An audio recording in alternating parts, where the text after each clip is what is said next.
Hello बच्चों, अभी ना देखिए, आपका फिजिक्स का वीडियो कंप्लीट हो गया। इकोनॉमिक्स का वीडियो में भी हमको लगता है कि बहुत जल्द आपका आज आ जाएगा। लेकिन अभी अभी जो आपका जो वीडियो अभी चलने वाला, ये फिजिक्स नहीं चलेगा। ये ना अभी आपका ना मैथमेटिक्स चलेगा। और मैथमेटिक्स के हमने आपको पहले ही बता दिया था कि हमारा प्रयास रहेगा डे बाय डे, हम अपने टीम के साथ, इजी स्टडी के साथ टीचर्स को जोड़ने का हमारा जो काम है वो हम कंटिन्यू कर रहे हैं। हमारी एक छोटी सी टीम है जो बहुत मेहनत कर रही है, और उसी सिलसिले को आगे बढ़ाते हुए, इसको बंद कर दूं, उसी सिलसिले को आगे बढ़ाते हुए आज हमारे साथ हमारे एक साथी पढ़ाते हैं। वो मैथमेटिक्स के बहुत ही अच्छे टीचर हैं, और वो आपके साथ अभी सेट 1 का सॉल्यूशन के साथ साथ मैथमेटिक्स क्लास 11 सेट 1 का सॉल्यूशन के साथ साथ, जैसा हम आपको फिजिक्स पढ़ा रहे हैं सॉल्यूशन के साथ साथ एक्सप्लेनेशन, जैसे आपको इकोनॉमिक्स के टीचर पढ़ा रहे हैं सॉल्यूशन के साथ साथ एक्सप्लेनेशन, जैसे आपको केमिस्ट्री वाले सर पढ़ा रहे हैं सॉल्यूशन के साथ साथ एक्सप्लेनेशन, उसी प्रकार मैथमेटिक्स में भी सॉल्यूशन के साथ साथ एक्सप्लेनेशन भी सर बहुत जल्द देने वाले हैं। सर का जो नाम है वह प्रमोद सर। सर आप आइए। प्रमोद सर हैं जो आपको मैथमेटिक्स बताएंगे। सर का अपना कोचिंग चलता है मैथमेटिक्स का। देखिए, यहाँ पे जो भी टीचर्स हैं सबका अपना अपना प्रॉपर कोचिंग चलता है, और सारे टीचर्स से जब हमने इसके विषय में बात किया कि सर हमारा प्रयास है कि हम झारखंड बोर्ड के सारे बच्चों के साथ कनेक्ट हों, तो सारे टीचर्स बहुत ही, जब उन्हें पता चला कि नहीं ये सारे के सारे उन बच्चों के लिए, खासकर गरीब बच्चों के लिए या असमर्थ बच्चे जो किसी कारणवश क्लास नहीं कर पाए, चाहे वो फाइनेंशियल प्रॉब्लम हो, किसी भी तरह का प्रॉब्लम हो, हम उस पर डिस्कस नहीं करना चाहेंगे, तो उन बच्चों को एजुकेशन मिलना चाहिए, बिल्कुल मिलना चाहिए। तो कैसे मिलेगा? तो उसके लिए हमारा जो एक छोटा सा इजी स्टडी आप जो देख रहे हैं पूरा स्टूडेंट ही बनाया। मैं बार बार इसको बोलता हूं कि ये चैनल को बनाने वाला क्लास 12th का स्टूडेंट है, तभी आज हम लोग यहाँ पे खड़े। उन लोग का ही जिद था कि सर आप बनवाइए, इतने सारे टीचर्स बना रहे हैं, आप क्यों नहीं बनाते? आपका वीडियो बहुत ज़्यादा वायरल होगा। और हुआ भी। उन सारे बच्चों का भविष्यवाणी बहुत ज़्यादा सही हुआ। बहुत सारे बच्चे हमारे साथ जुड़े, कंटिन्यू जुड़ ही रहे हैं। अभी सब्सक्राइबर पे सब्सक्राइबर बढ़ते जा रहा है।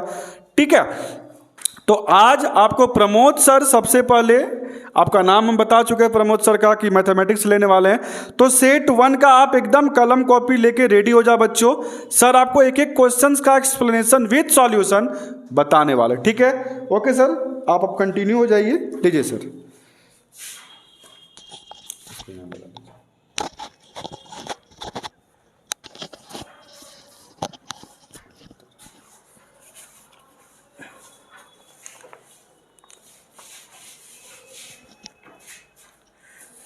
हेलो एवरीवन, मैं प्रमोद कुमार आप लोगों के लिए क्लास 11 का जो जैक बोर्ड ने जो जारी किया है मॉडल सेट 1 मैथ का, उसका मैं कंप्लीट सॉल्यूशन देने वाला हूं।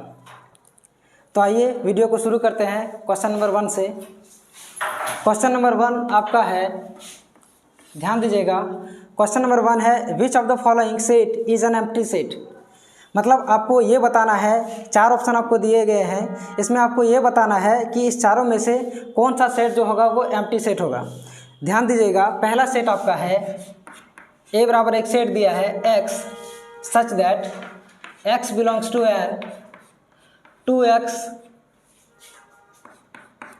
2x plus 5 is equals to 6।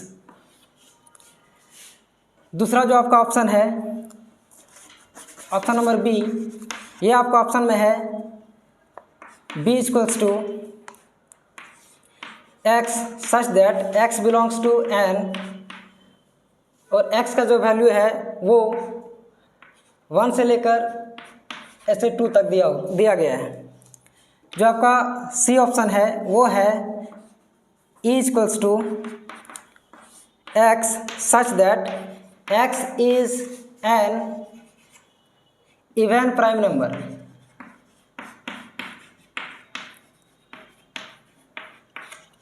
और ऑप्शन नंबर डी जो है वो है आपका f is equals to x such that x belongs to q और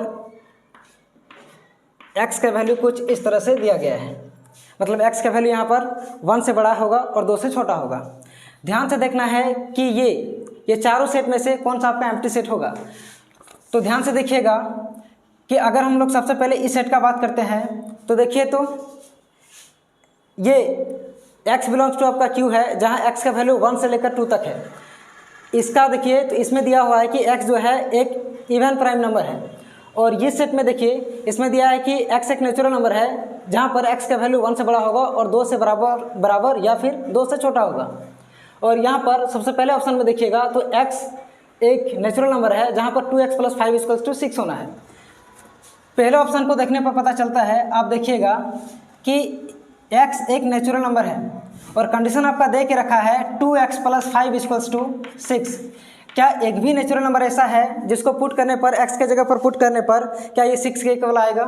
तो देखिएगा, एक भी नेचुरल नंबर, हम जानते हैं कि नेचुरल नंबर स्टार्टिंग होता है 1 से, 1 2 3 4 5 ऐसे करके इन्फिनिट तक जाता है।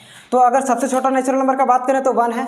आप जैसे ही यहाँ पर 1 पुट कीजिएगा तो ये हो जाएगा आपका कुछ इस तरह से 2 1 जा 2 + 5, यानी कि ये कंप्लीट आएगा 7, जो कि 6 के इक्वल नहीं है। सबसे छोटा नंबर पुट करने पर आपका 6 के इक्वल नहीं आता है।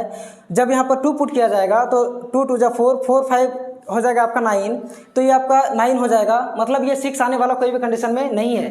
तो ऐसा एक भी सेट नहीं होगा जो x एक नेचुरल नंबर होगा और जहाँ पर 2x + 5 का वैल्यू 6 होगा।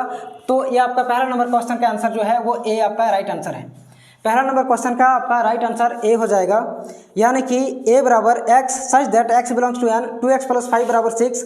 ऐसा एक भी नंबर नहीं होगा, यानी कि आपका एम्प्टी सेट पहला क्वेश्चन का पहला नंबर होगा आंसर। ठीक है, अब आइए हम लोग क्वेश्चन नंबर 2 पे चलते हैं।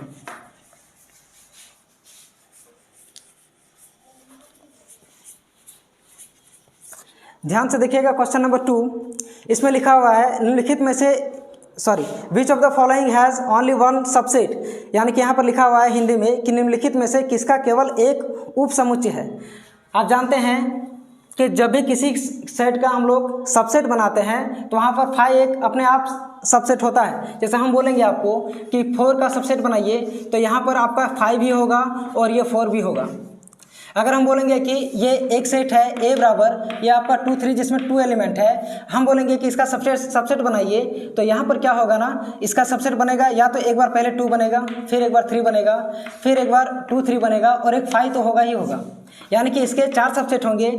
यहाँ पर एक एलिमेंट है तो इसके 2 सबसेट होंगे, लेकिन 5 ही एक ऐसा एलिमेंट है जिसका केवल और केवल 5 ही सबसेट होगा और कुछ भी नहीं हो सकता है। तो क्वेश्चन नंबर 2 का जो ऑप्शन नंबर बी है वो आपका राइट आंसर होगा।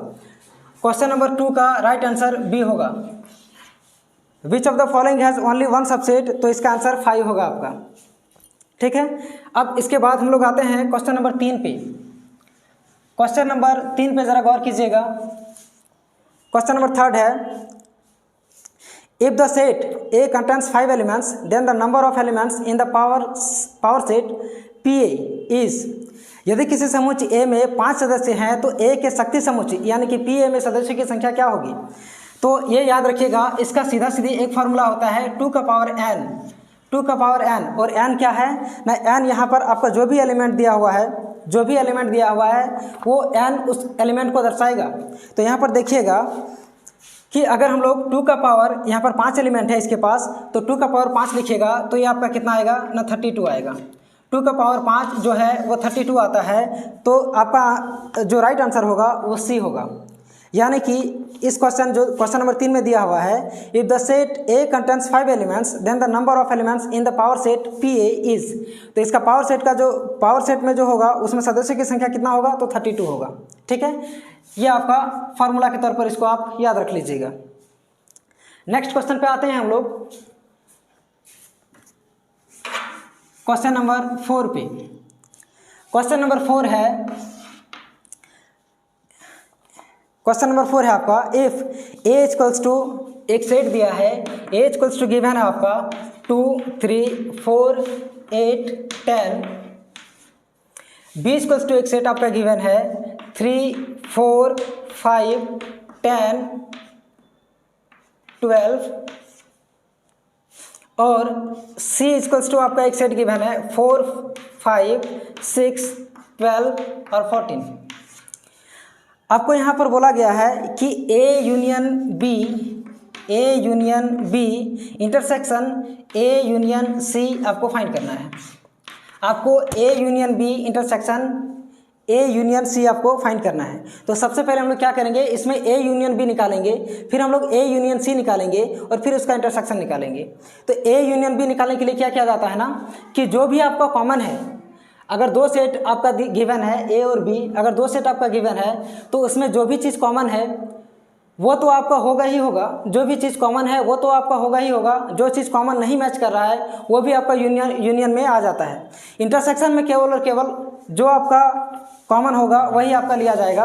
तो ध्यान से देखिएगा, इसमें हम सबसे पहले A यूनियन B निकालेंगे। तो A यूनियन B आप जैसे ही निकालिएगा तो A यूनियन B क्या होगा, देखिए आप A यूनियन B का जो वैल्यू होगा वो A यूनियन B का वैल्यू क्या A और B में देखिए तो 2, 3, 4 और यहाँ पर 3, 4, क्या 3, 4 और 3, 4 और यहाँ पर 10 ये मैच कर रहा है क्या?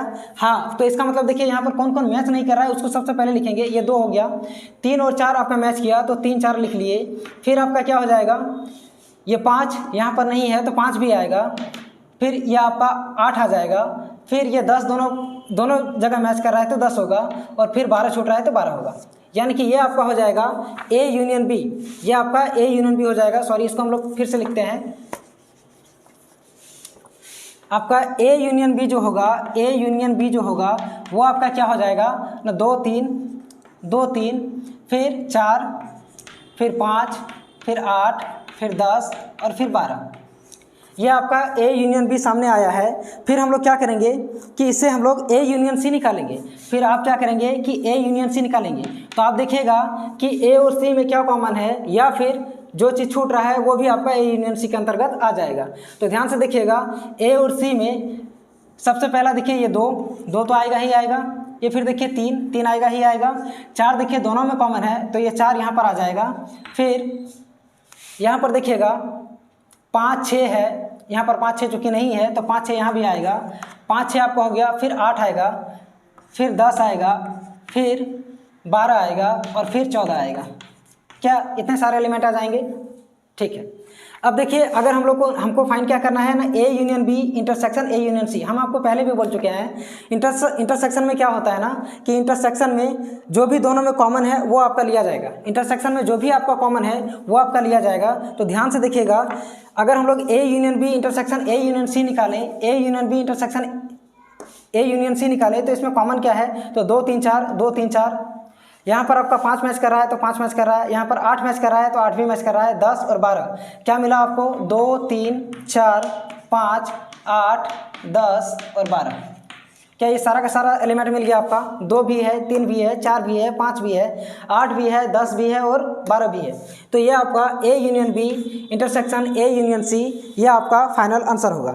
यानी कि ऑप्शन नंबर B जो आपका गिवन है, ऑप्शन नंबर B 4 का हो जाएगा। ऑप्शन नंबर B आपका गिवन है, देख लीजिए, ये आपका राइट आंसर होगा। ठीक है। अब हम लोग आते हैं नेक्स्ट क्वेश्चन पे, क्वेश्चन नंबर 5 पे। क्वेश्चन नंबर 5 पे हम लोग आते हैं। क्वेश्चन नंबर 5 पे जरा गौर कीजिएगा। क्वेश्चन नंबर 5 आपका गिवन है u इक्वल्स टू आपका गिवन है u इक्वल्स टू है 1, 2, 3, 4, 5, 6, 7, 8 और 9। ये आपका u इक्वल्स टू दिया है। तो u आपका यहाँ क्या है, u एक यूनिवर्सल सेट होता है। इसके अंदर जो भी सेट गिवन होता है इसी के अंदर आता है। तो ध्यान से देखिए, u क्या है, यहाँ पर एक यूनिवर्सल सेट है और एक सेट गिवन है आपका a इक्वल्स टू है 1, 2, 3 और 4। ठीक है। b इक्वल्स टू आपका गिवन है, b इक्वल्स टू है आपका 2, 4, 6 और 8। 2, 4, 6 और 8 ये आपका गिवन है। b इक्वल्स टू आपको निकालना है a यूनियन b और यहाँ पर डैश। इस डैश को कॉम्प्लीमेंट कहा जाता है। और जब भी याद रखिएगा कि जब भी किसी चीज़ का कॉम्प्लीमेंट निकालते हैं तो आप उसको u में से माइनस करते हैं। आप उसको किस में माइनस करते हैं? u में से। ध्यान से देखिएगा, अगर हम बोलेंगे कि a का कॉम्प्लीमेंट निकालिए तो ये आपका u माइनस ए हो जाएगा। अगर हम बोलेंगे कि बी का कॉम्प्लीमेंट निकालिए तो ये आपका यू माइनस बी हो जाएगा। हम आपको यहाँ पर पूछा गया है कि ए यूनियन बी का जो कॉम्प्लीमेंट होगा वो क्या होगा, तो ध्यान देना है कि आपको क्या करना है, यू में से तो माइनस करना ही करना है। क्या माइनस होगा, मैं पहले हम लोग ए यूनियन बी निकालेंगे और उसको यहाँ पर माइनस कर देंगे, यानी कि ए यूनियन बी का जो कॉम्प्लीमेंट होगा वो U minus A union B होगा। तो ध्यान से देखिएगा, सबसे पहले हम लोग ए यूनियन बी फाइंड करेंगे। सबसे पहले हम लोग ए यूनियन बी फाइंड करेंगे यहाँ पर। तो ध्यान से देखिएगा, ए यूनियन बी जैसे ही आप फाइंड करेंगे तो ए यूनियन बी में आपका क्या मैच कर रहा है ना, देखिए ए में आप हम पहले भी बोल चुके हैं कि यूनियन जब भी निकालते हैं तो जो आपका मैच कर रहा है वो तो होगा ही होगा, जो नहीं मैच कर रहा है वो भी आपका लिया जाएगा इसमें। तो ध्यान से देखिएगा, यहाँ पर 1 देखिए, 1 है क्या, नहीं है उसमें, तो 1 तो आएगा ही आएगा। 2 वहाँ पर भी है, यहाँ पर भी है, तो एक ही बार लिखेंगे इसको। फिर यहाँ पर देखिए 3 है तो यहाँ पर 3 भी लिखेंगे, यहाँ पर 4 है तो 4 भी लिखेंगे, 4 यहाँ पर भी है तो एक ही बार आएगा। फिर यहाँ पर 6 छूट गया और फिर 8 छूट गया, क्या ये आपका ए यूनियन बी निकल जाएगा। फिर हम लोग को निकालना है ए यूनियन बी का कॉम्प्लीमेंट। तो हम आपको पहले भी जैसे बताए हैं कि ए यूनियन बी का जो कॉम्प्लीमेंट होगा वो क्या होगा ना, वो U minus A union B होगा, u minus A union B. तो ध्यान से देखिएगा, u का वैल्यू कुछ इस तरह से है 1 2 3 4 5 6 7 8 और 9। इसमें से आपको माइनस करना है, इसमें से आपको माइनस करना है ए यूनियन बी। तो ए यूनियन बी का वैल्यू यहाँ पर है 1 2 3 4 6 और 8। अब ध्यान से देखिएगा, इसमें इसको माइनस कैसे कीजिएगा, तो यहाँ पर 1 मैच कर रहा है तो 1 से 1 काट दीजिए। फिर यहाँ 2 है तो 2 से 2 काट दीजिए। 3 है तो 3 से 3 काट दीजिए। 4 है तो 4 से 4 काट दीजिए। फिर 6 है तो 6 से 6 काट दीजिए और 8 है तो 8 से 8 काट दीजिए। आपका यहाँ पर जो चीज़ बचा है वो आपका ए यूनियन बी का कॉम्प्लीमेंट होगा। ध्यान से देखने पर आपको पता चलेगा कि यहाँ पर 5 7 और 9 तीन ही एलिमेंट बचे हैं, 5 7 और 9, यानी कि आपका जो ए यूनियन बी का जो कॉम्प्लीमेंट होगा वो 5 7 9 होगा। और आपका option number C, question number 5 का जो है वो आपका ऑप्शन नंबर सी, ये आपका राइट आंसर होगा। यानी कि क्वेश्चन नंबर 5 का जो आपका आंसर होगा, क्वेश्चन नंबर 5 का जो आंसर होगा वो ऑप्शन नंबर सी आपका राइट आंसर है। ठीक है, क्वेश्चन नंबर 6 पे आते हैं हम लोग। ध्यान दीजिएगा, क्वेश्चन नंबर 6।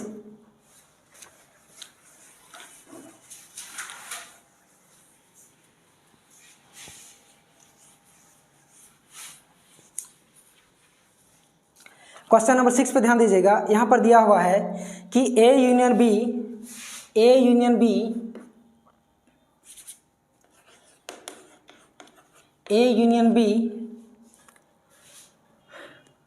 बी का कॉम्प्लीमेंट, और यहाँ पर हॉल कॉम्प्लीमेंट लगाया हुआ है और इंटरसेक्शन है आपका ए कॉम्प्लीमेंट यूनियन बी और इसका फिर कॉम्प्लीमेंट।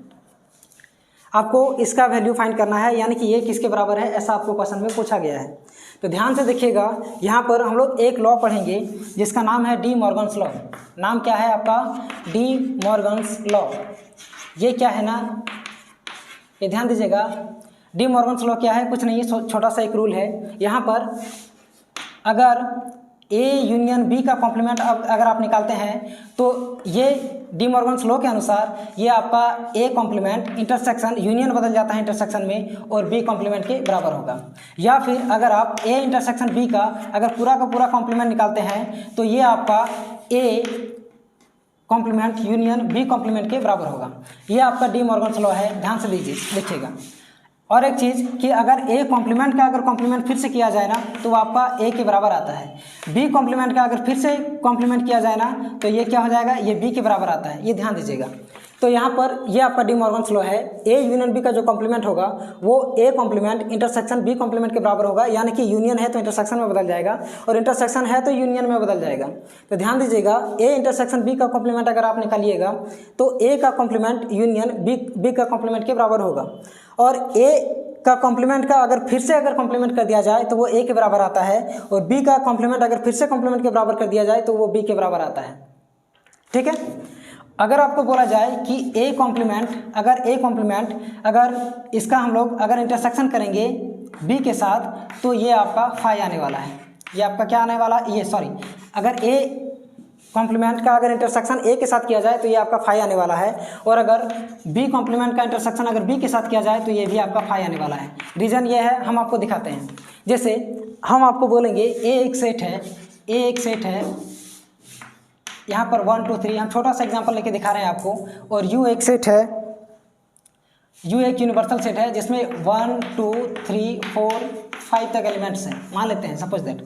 अगर आपको ए कॉम्प्लीमेंट निकालने के लिए बोला जाए तो क्या कीजिएगा, सबसे पहले ए कॉम्प्लीमेंट यू में से ये ए माइनस कीजिएगा, तो 1 2 3 तो ऐसे ही हट जाएगा, यानी कि 4 5 आपका ए कॉम्प्लीमेंट आएगा, ठीक है। अगर हम फिर बोलेंगे कि ए कॉम्प्लीमेंट का कॉम्प्लीमेंट निकालिए, तो यू में से आपकी बार ये ए कॉम्प्लीमेंट का कॉम्प्लीमेंट निकाल रहे हैं, मतलब यू में से ए कॉम्प्लीमेंट माइनस हो जाएगा, और यानी कि यहाँ पर 1 2 3 4 5 में से अगर फिर से 4 5 माइनस कर दिया जाए तो फिर से ये 1 2 3 आ गया क्या, तो हम लोग बोल सकते हैं कि ए का कॉम्प्लीमेंट जो होगा, ए का कॉम्प्लीमेंट अगर 2 बार किया जाए, यानी कि ए का कॉम्प्लीमेंट अगर निकाला जाए तो आपका फिर से ए के बराबर आता है, ठीक है। और अगर बी का कॉम्प्लीमेंट अगर बी के साथ ही किया जाए तो वो बी के बराबर आता है। सेम कंडीशन अगर एक यहाँ पर देखिए ए कॉम्प्लीमेंट का वैल्यू 1 2 3 आया है, और ए का वैल्यू आपका ए कॉम्प्लीमेंट का अगर इंटरसेक्शन किया जाए ए के साथ तो आपका क्या आ जाएगा, वो आपका 5 आ जाएगा। ऐसा इसलिए क्योंकि यहाँ पर देखिएगा ए इंटरसेक्शन का वैल्यू ए कॉम्प्लीमेंट का वैल्यू 4 5 है, और यहाँ पर ए का वैल्यू 1 2 3 है। जब भी आप ए कॉम्प्लीमेंट का ए के साथ इंटरसेक्शन निकालेंगे तो ये आपका 1 2 3 और ये आपका 4 5 एक भी चीज़ नहीं मैच करेगा, यानी कि कोई कुछ होगा ही नहीं, तो ये किसके बराबर आ जाएगा, 5 के बराबर आ जाएगा, क्योंकि ये एक नल सेट हो जाएगा। यहाँ पर तो 1 2 3 है और यहाँ पर 4 5 है, इंटरसेक्शन में मिलना चाहिए जो कि यहाँ पर मिल नहीं रहा है, तो ये आपका क्या हो जाएगा, 5 हो जाएगा। सेम कंडीशन बी कॉम्प्लीमेंट का अगर इंटरसेक्शन बी के साथ निकाला जाए तो आपका 5 के बराबर आता है। तो ध्यान से देखिएगा इस क्वेश्चन को, क्वेश्चन नंबर इसको देखिएगा, ये क्वेश्चन नंबर 6 जो आपका है, देखिए डी मॉर्गन्स लॉ के अनुसार अगर ए यूनियन बी कॉम्प्लीमेंट का अगर कॉम्प्लीमेंट है तो क्या इसको हम लोग ऐसे लिख सकते हैं क्या, इसको हम लोग A complement intersection B complement का कॉम्प्लीमेंट ऐसे लिखा जा सकता है क्या। और यहाँ पर क्या है, आपका इंटरसेक्शन का साइन है, फिर ए यूनियन बी को अगर कॉम्प्लीमेंट अगर हम लोग डी मॉर्गन्स लॉ के अनुसार चेंज करें तो ये क्या हो जाएगा, ए कॉम्प्लीमेंट का कॉम्प्लीमेंट और फिर ये इंटरसेक्शन में बदल जाएगा, और ये फिर ये बी कॉम्प्लीमेंट इसके बराबर होगा क्या। हम आपको पहले भी बोल चुके हैं कि अगर बी कॉम्प्लीमेंट का कॉम्प्लीमेंट निकाला जाए तो वो बी के बराबर आता है, यानी कि ये आपका हो जाएगा ए कॉम्प्लीमेंट, लेकिन इंटरसेक्शन ये आपका हो जाएगा बी। फिर यहाँ पर इंटरसेक्शन का साइन आया है, अगर ए कॉम्प्लीमेंट का कॉम्प्लीमेंट कीजिएगा तो यहाँ पर ए आ जाएगा और ये इंटरसेक्शन हो जाएगा बी कॉम्प्लीमेंट। अब अगर इंटरसेक्शन को अगर डिस्ट्रीब्यूट कर दिया जाए सबके साथ, तो ये देखिए ये हम इसके साथ बांट रहे हैं और ये इसके साथ बांट रहे हैं, बात वही है। तो यहाँ पर देखिए ए इंटरसेक्शन क्या ये ए बनेगा, और फिर यहाँ इंटरसेक्शन का साइन, यहाँ पर क्या ये बी इंटरसेक्शन बी कॉम्प्लीमेंट बनेगा। तो ध्यान से देखिएगा कि इसका वैल्यू हम पहले भी बता चुके हैं कि इसका वैल्यू 5 आता है, तो ये आपका हो जाएगा 5, इंटरसेक्शन फिर आ जाएगा आपका ये भी हो जाएगा 5, तो ये इक्वल आएगा 5 के, यानी कि ऑप्शन नंबर क्वेश्चन नंबर 6 का जो आंसर होगा वो आपका होगा नल सेट, यानी कि 5 को ही हम लोग बोला जाता है नल सेट, 5 को ही हम लोग बोलते हैं नल सेट, यानी कि क्वेश्चन नंबर 6 का जो आंसर होगा वो आपका ए होगा। 6 का question number A right answer होगा। क्वेश्चन नंबर 6 का जो ए है वो आपका राइट आंसर होगा, ये आपका हो जाएगा नल सेट। क्वेश्चन नंबर 7 पे आते हैं हम लोग, जरा ध्यान दीजिएगा।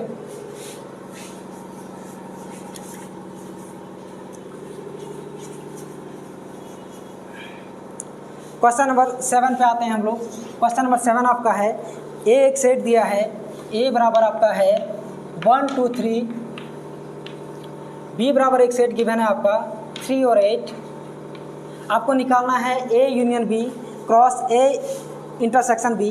तो सबसे पहले हम लोग क्या करेंगे ना कि ए यूनियन बी फाइंड करेंगे। तो ए यूनियन बी का वैल्यू हम बोल चुके हैं कि जो मैच कर रहा है वो तो होगा ही होगा, जो मैच नहीं कर रहा है उसको भी इसमें शामिल किया जाएगा।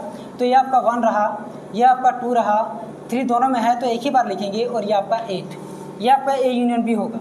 उसी तरह से अगर ए इंटरसेक्शन भी निकालेंगे हम लोग, तो जो चीज़ मैच कर रहा है इसमें केवल और केवल इंटरसेक्शन में जो आपका कॉमन होगा उसी को लिया जाएगा। तो ध्यान से देखिएगा, सेट ए में 3 और सेट बी में 3 कॉमन है क्या, तो इसमें 3 आ जाएगा। फिर जब आपको बोला जाएगा कि ए यूनियन बी का क्रॉस निकालना है आपको ए इंटरसेक्शन बी के साथ सीधा सीधी, तो आपको कुछ नहीं करना है, इसका सेट बना देना है इसके साथ। ध्यान से देखिएगा, ये 1 का पहला एलिमेंट का 3 के साथ, फिर दूसरा एलिमेंट का 3 के साथ, फिर तीसरा एलिमेंट का 3 के साथ, और फिर चौथे एलिमेंट का 3 के साथ। यह आपका आंसर होगा A union B cross A intersection B. तो ध्यान से देखिएगा, क्वेश्चन नंबर 7 जो है वो इसका आपका राइट आंसर होगा बी। क्वेश्चन नंबर 7 का राइट आंसर आपका बी होगा। 1 3 2 3 3 3 और 8 3 ये आपका राइट आंसर है। क्वेश्चन नंबर 8 पे आते हैं हम लोग।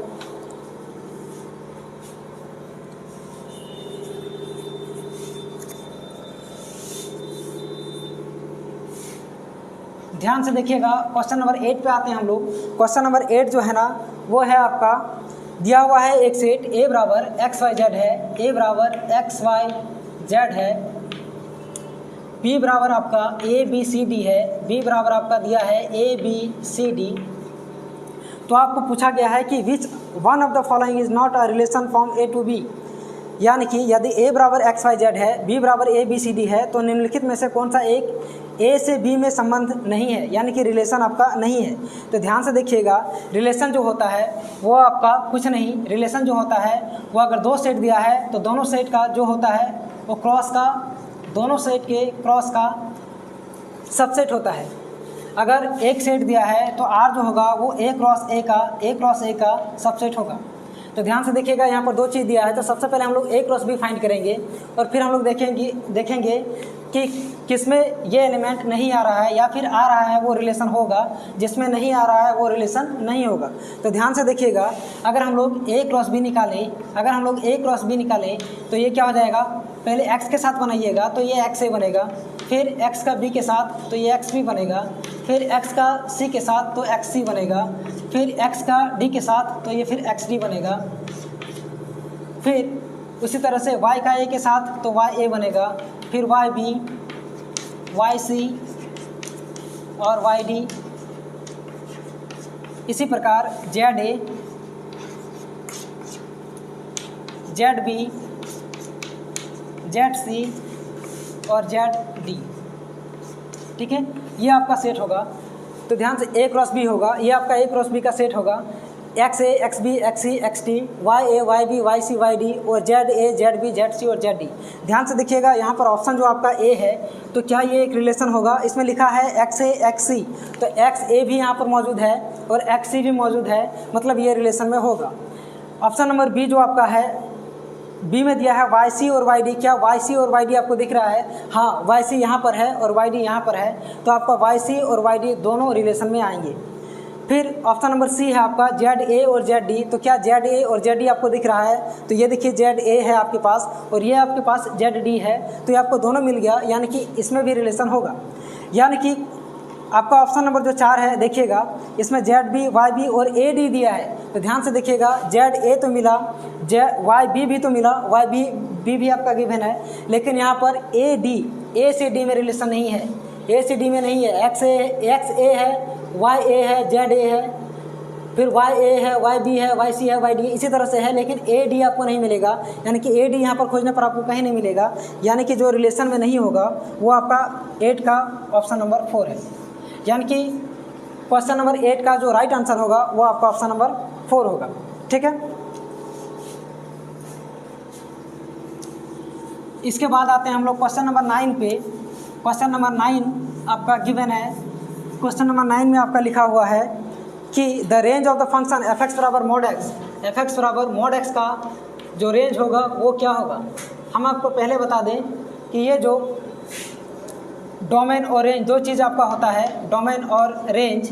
ध्यान से देखिएगा, डोमेन क्या होता है ना कि डोमेन किसी भी वैल्यू को अगर किसी फंक्शन में पुट किया जाता है, यानी कि एक्स का जो वैल्यू लेते हैं हम लोग उसको हम लोग बोलते हैं डोमेन, यानी कि एक तरह से हम लोग इसको इनपुट बोल सकते हैं, यानी कि जो हम लोग पुट करेंगे कोई भी फंक्शन में जो चीज़ हम लोग पुट करेंगे उसको हम लोग डोमेन बोलेंगे।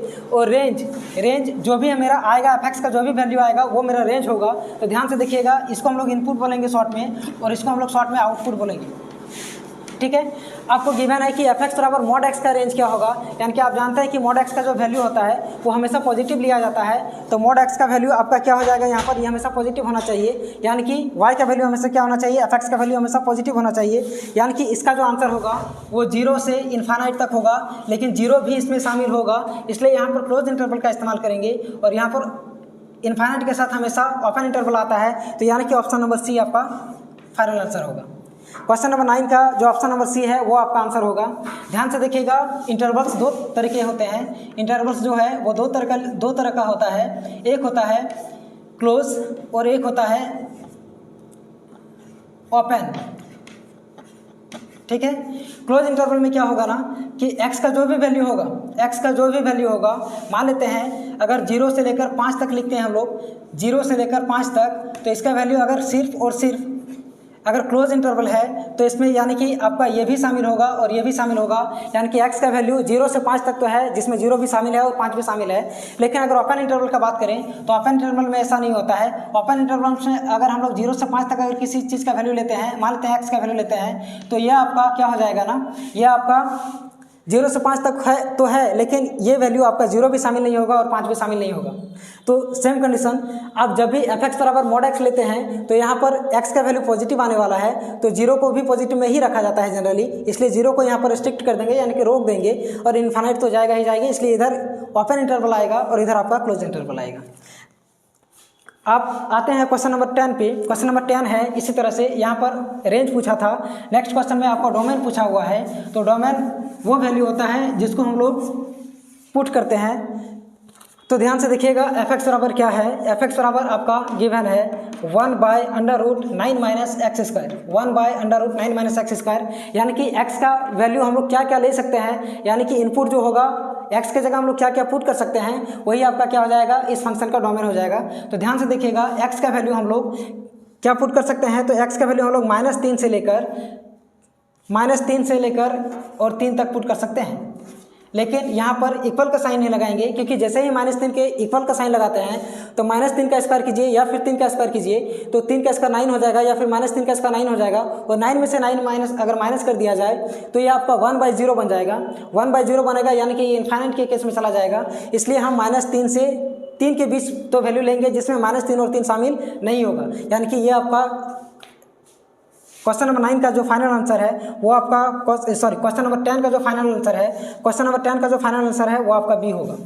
क्वेश्चन नंबर 10 का जो फाइनल आंसर है वो आपका बी होगा, यानी कि यहाँ पर x का वैल्यू हम लोग -3 से 3 के बीच पुट कर सकते हैं, जिसमें -3 और 3 शामिल नहीं होगा। आते हैं क्वेश्चन नंबर 11 पे। क्वेश्चन नंबर 11 है, आप ध्यान से देखिएगा थोड़ा। क्वेश्चन नंबर 11 है, आपको बोला गया है circular measure of the angle 75 degree is, यानी कि कोण 75 डिग्री की वृत्तीय माप क्या है। तो ध्यान से देखिएगा, 75 डिग्री को जब भी वृत्तीय माप में पूछा जाएगा, इसको कुछ नहीं करना है, इसको हम लोग π/180 से गुना कर देंगे। इसको हम लोग π/180 से गुना करेंगे तो ये कटेगा। ध्यान से देखिएगा कि 15 का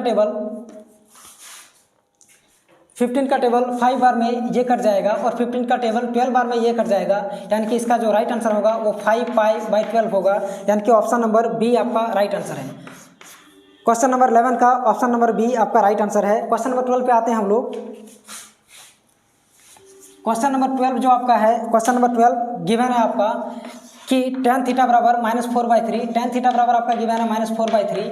आपको निकालना है sin थीटा का वैल्यू। ध्यान से देखिएगा, आपको ये पूछा गया है, तो यहाँ पर क्या हम लोग tan थीटा बराबर क्या p/b होता है, तो p का वैल्यू आपका -4 आ गया और b का वैल्यू 3 आ गया। हम लोग जानते हैं कि जब भी ट्रिपलेट निकालते हैं, यानी कि ध्यान से देखिएगा, यहाँ पर हम आपको एक नया चीज़ बताने जा रहे हैं कि अगर आपको ट्रिपलेट निकालना है जो आपका समकोण त्रिभुज में यूज होता है, यानी कि हम लोग बोलेंगे जो आपका राइट एंगल ट्रायंगल में जो आपका यूज होगा ट्रिपलेट। तो ध्यान से देखिएगा कैसे यूज करते हैं हम लोग। अगर किसी भी सम यानी कि किसी भी इवन नंबर का अगर ट्रिपलेट निकाला जाए, तो उसको यहाँ पर लिखिए, और उसको क्या करना है, कि इसको आधा करना है। सबसे पहले इसको आधा कर दीजिए, तो 4 को आधा करेंगे 2 होगा, और 2 से देखिए 2 से एक बड़ा वैल्यू 4 का अगर हम लोग क्या करेंगे, 4 का आधा कर देंगे और इसका आएगा 2 का स्क्वायर जो होगा, इसका स्क्वायर कर दीजिए, 2 का स्क्वायर जो होगा वो आपका 4 आएगा। तो ध्यान से देखिएगा, एक बढ़ा के और एक घटा के हमेशा ट्रिपलेट लिखते हैं। तो 4 से एक जैसे ही घटाएंगे तो आपका 3 आएगा, और जैसे ही आप बढ़ाएंगे ये आपका 5 आएगा। तो हमेशा जो हाइपोटेन्यूस होता है वो कभी चेंज नहीं होता है, और जो आपका ये परपेंडिकुलर बेस होगा वो हमेशा चेंज होता ही रहेगा। तो ध्यान से देखिएगा, ये 3 और 4 लिए हैं तो ये 5 आ गया। हम बोलेंगे आपको 6 का निकालना है, तो आप क्या कीजिए 6 का स्क्वायर कर दीजिए सबसे पहले, या आपका 6 का आधा कर दीजिए सबसे पहले। तो 6 का आधा जैसे ही कीजिएगा तो ये 3 आएगा, और 3 का स्क्वायर कीजिएगा तो आपका 9 आएगा। तो 9 में से 1 घटा के और 1 बढ़ा के, 9 में से 1 घटा के और 1 बढ़ा के, यानी कि 6 का जो ट्रिपलेट बनेगा वो 8 और 10 बनेगा। अगर हम लोग 8 से बनाते हैं तो सबसे पहले क्या कीजिए 8 को आधा कीजिए, 8 को जैसे आधा कीजिएगा ये 4 आएगा, और इसका फिर स्क्वायर कर दीजिए तो 4 का स्क्वायर हो जाएगा 16, उसमें से 1 बढ़ा के और एक घटा के, तो 16 में से 1 घटाएंगे तो 15 आएगा, और 16 में से 1 जोड़ेंगे तो 17 आएगा। तो ये आपका ट्रिपलेट बन गया 8, 15 और 17। इसी तरह से हम लोग और भी नंबर का बना सकते हैं। और अगर ऑड नंबर पे आया, अगर ऑड नंबर पे आता है तो हम लोग सबसे पहले इवन नंबर में क्या किए कि जो भी नंबर है, जो भी इवन नंबर था उसको आधा किए, उसके बाद स्क्वायर किए, और स्क्वायर करने के बाद 1 ज़्यादा और 1 कम। देखिए इसमें क्या करना है, सबसे पहले इसका स्क्वायर करना है, उसके बाद आधा करना है। तो ध्यान से देखिएगा, अगर 3, जैसे आपका 3 का ट्रिपलेट निकालना है तो 3 को क्या कीजिए इसका स्क्वायर कर दीजिए। 3 का स्क्वायर क्या होता है तो 9 आता है, तो 9 को फिर आधा कर दीजिए। तो 9 को जैसे आधा कीजिएगा तो आएगा 4.5, उसमें से 1 कम 1 ज़्यादा, तो 4.5 जो है उसके पीछे वाला जो नंबर होगा वो 4 होगा, उसके बाद वाला जो नंबर है वो 5 होगा। क्या ये ट्रिपलेट होगा? ध्यान से देखिएगा, अगर हम लोग 7 का निकालेंगे या फिर 5 का निकालते हैं तो 5 को क्या कीजिए, 5 को पहले सबसे पहले आप 5 का स्क्वायर कीजिए, तो 5 का स्क्वायर जो होगा वो आपका 25 आएगा। और 25 को जैसे ही आधा कीजिएगा, 25 को जैसे ही आधा कीजिएगा तो आपको 12.5 आएगा। 12.5 में से आपको 1 12 लिख देना है और 1 बढ़ा के 13 लिख देना है। तो यानी कि 5, 12 और 13 ये आपका ट्रिपलेट हो जाएगा। इसी तरह से 7 का आप निकाल सकते हैं। 7 का स्क्वायर कीजिएगा तो ये आपका 49 होगा, और 49 का आधा जैसे ही कीजिएगा तो ये आपका 24.5 आ जाएगा, यानी कि एक नंबर 24 होगा और एक नंबर 25 होगा। ये आपका ट्रिपलेट होगा। तो ध्यान से देखिएगा, ये ट्रिपलेट आप आसानी से निकाल सकते हैं, इवन नंबर का और ऑड नंबर का। आपको क्या करना है, यहाँ पर देखिए, यहाँ पर दिया है, ये गिवन है कि 3 और 4 दिया है, तो जाहिर सी बात है हम लोग देख रहे हैं कि 3 और 4 दिया है, तो एक जो इसका हाइपोटेनस होगा वो 5 तो होगा ही होगा। यानी कि यहाँ पर हाइपोटेनस क्या आ गया, 5 आ गया। हाइपोटेनस आपका 5 है। फिर आपको क्या करना है, साइन थीटा निकालना है। तो साइन थीटा का वैल्यू जो होता है वो आपका p/h होता है। p आपका क्या -4 था और h आपका 5 आया है, तो ये आपका राइट आंसर हो जाएगा। यानी कि ऑप्शन नंबर ए जो आपका गिवन है, ऑप्शन नंबर ए जो आपका गिवन है -4/5 बट नॉट 4/5, यह आपका फाइनल आंसर होगा। ठीक है, क्वेश्चन नंबर 12 का फाइनल आंसर ये आपका हो जाएगा। फिर हम लोग आते हैं क्वेश्चन नंबर 13 पे। क्वेश्चन नंबर 13 आपका गिवन है, ध्यान से देखिएगा। क्वेश्चन नंबर 13 में आपको दिया है कि ABCDB angles of a cyclic quadrilateral taken in order, then cos A plus cos B plus cos C plus cos D is equals to what? आपको देखना है कि यदि ABCD क्रम से एक चक्रीय चतुर्भुज के कोण है। ध्यान से देखिएगा, जब भी चक्रीय चतुर्भुज या फिर साइक्लिक क्वाड्रिलेटरल दिया है तो वहाँ पर जो भी क्वाड्रिलेटरल बनेगा इसके अंदर, जो भी चतुर्भुज बनेगा इसके अंदर, वहाँ पर जो होगा ना, हमेशा अपोजिट एंगल का जो सम होगा, वो 180 डिग्री आएगा। तो क्या हम लोग बोल सकते हैं कि A + C जो होगा वो 180 होगा और B + D जो होगा वो आपका 180 होगा। तो ध्यान से देखिएगा, अगर A + C अगर 180 है तो इसका मतलब क्या हम लोग A = 180 - C लिख सकते हैं क्या? A को हम लोग 180 - C लिख सकते हैं। हाँ, अब दोनों अगर हम लोग कॉस ले लेते हैं, अगर दोनों साइड अगर हम लोग कॉस ले लेते हैं तो क्या ये आपका cos A = cos 180 - C बनेगा। और ध्यान से देखिएगा, ये आपको पता ही होगा, ये आपको ट्रिग्नोमेट्री में आप पढ़े होंगे कि cos 180 - थीटा जो होता है वो -cos थीटा के बराबर आता है। यानी कि इसको हम लोग क्या -cos C लिख सकते हैं क्या? इसका मतलब अगर इसको जैसे ही इधर लाएंगे, यह आपका cos A + cos C, ये माइनस का प्लस बन जाएगा, cos A + cos C = 0 आ जाएगा। सेम कंडीशन इसमें भी अगर आप इसको सॉल्व कीजिएगा तो cos B + cos D जो होगा वो आपका 0 आएगा। cos B + cos D का वैल्यू वो आपका 0 आएगा। इसको अगर इक्वेशन 1 मानते हैं और इसको अगर इक्वेशन 2 मानते हैं और इसको अगर हम लोग ऐड करते हैं तो cos A + cos C + cos B + cos D, तो ध्यान देखिएगा cos A + cos B + cos C + cos D आएगा, और इधर 0 + 0 यानी कि ये आपका 0 के इक्वल होगा। यानी कि ये जो आपका आंसर है 13 का जो आंसर होगा वो आपका आंसर ए होगा। 13 का जो फाइनल आंसर है वो आपका ए है। cos A + cos B + cos C + cos D का वैल्यू होगा वो 0 होगा। आते हैं हम लोग क्वेश्चन नंबर 14 पे। क्वेश्चन नंबर 14 आपका गिवन है क्वेश्चन नंबर 14 जो है वो उसमें दिया है, आपको वैल्यू फाइंड करना है सेक 2π/3 सेक 2π/3 प्लस कॉसेक 5π/6। इसको आपका वैल्यू फाइंड करना है कि इसका वैल्यू क्या होगा। ध्यान से देखिएगा, सेक 2π/3 को क्या हम लोग पाई माइनस π/3 लिख सकते हैं, हाँ या ना। अगर एलसीएम किया जाए तो 3π में से पाई चला जाएगा, यानी कि यहाँ ऊपर बचेगा 2π, नीचे में 3 का तो 3 आएगा ही आएगा। प्लस क्या इसको हम लोग कॉसेक पाई माइनस π/6 लिख सकते हैं, तो हाँ लिख सकते हैं। क्यों? क्योंकि इसका जब भी एलसीएम कीजिएगा तो ये 6π में से पाई माइनस होगा, यहाँ पर 5π आएगा और नीचे में 6 है तो 6 आएगा। अब आपको इसको देखना है कि आप जानते हैं कि सेक पाई माइनस थीटा, आपको ये भी पता होगा कि यहाँ पर ये 4 क्वाड्रेंट है, यहाँ पर ये फर्स्ट क्वाड्रेंट, ये सेकंड, ये थर्ड और ये फोर्थ क्वाड्रेंट। ये घर होता है, यहाँ पर ये आप पढ़े होंगे all school to college, all school to college. यहाँ पर ऑल पॉजिटिव होता है, यहाँ पर स्कूल यानी कि एस आया है वर्ड, तो साइन और कॉसेक, साइन का उल्टा कॉसेक होता है, तो साइन और कॉसेक यहाँ पर पॉजिटिव होंगे, बाद बाकी सारे के सारे वैल्यू नेगेटिव होंगे। यहाँ पर जो होगा ये आपका टैन पॉजिटिव होगा और कॉट पॉजिटिव होगा, बाद बाकी सारा वैल्यू नेगेटिव होगा। यहाँ पर कॉस और सेक पॉजिटिव होंगे, बाद बाकी सारे वैल्यू नेगेटिव होंगे। तो ध्यान से देखने पर आपको पता चलेगा कि हम क्या कर रहे हैं, पाई में से कुछ माइनस कर रहे हैं। पाई ये आपका होता है, ये आपका 0 होता है, ये आपका π/2 होता है, ये आपका पाई आता है और ये आपका 3π/2 आता है और ये आपका फिर से 2π आ जाता है। तो ध्यान से देखिएगा, ये पाई में से कुछ माइनस कर रहे हैं, मतलब हम लोग सेकंड क्वाड्रेंट में पहुंच रहे हैं। और सेकंड क्वाड्रेंट किसका घर होता है ना, ये साइन का घर होता है। तो यहाँ पर हम ले क्या रहे हैं, सेक ले रहे हैं, यानी कि इसका वैल्यू तो नेगेटिव आएगा।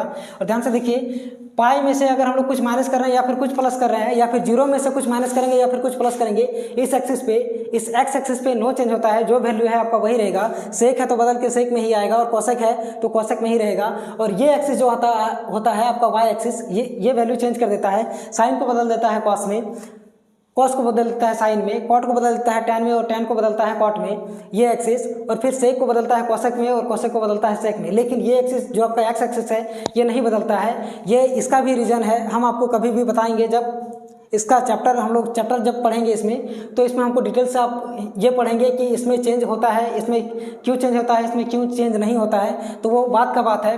फिलहाल अभी आप ये देखिए कि सेक पाई माइनस π/3 हम बोलें कि ये एक्सिस चेंज नहीं करता है, तो पाई में से माइनस कर रहे हैं, मतलब ये चेंज तो नहीं होगा, सेक का सेक ही होगा, यानी कि ये सेक π/3 होगा। सेक पाई माइनस थीटा बराबर होता है सेक थीटा, यानी कि थीटा की जगह π/3 था तो π/3 तो होगा ही होगा। लेकिन ये हम लोग सेक ले रहे हैं, यहाँ पर घर है साइन का, तो यहाँ पर माइनस का आ जाएगा। फिर देखिएगा कॉसेक, यहाँ पर साइन और कॉसेक ऑलरेडी पॉजिटिव होते हैं और पाई में से माइनस कर रहे हैं, मतलब इसी में से हम लोग इसी में पहुंच जाएंगे।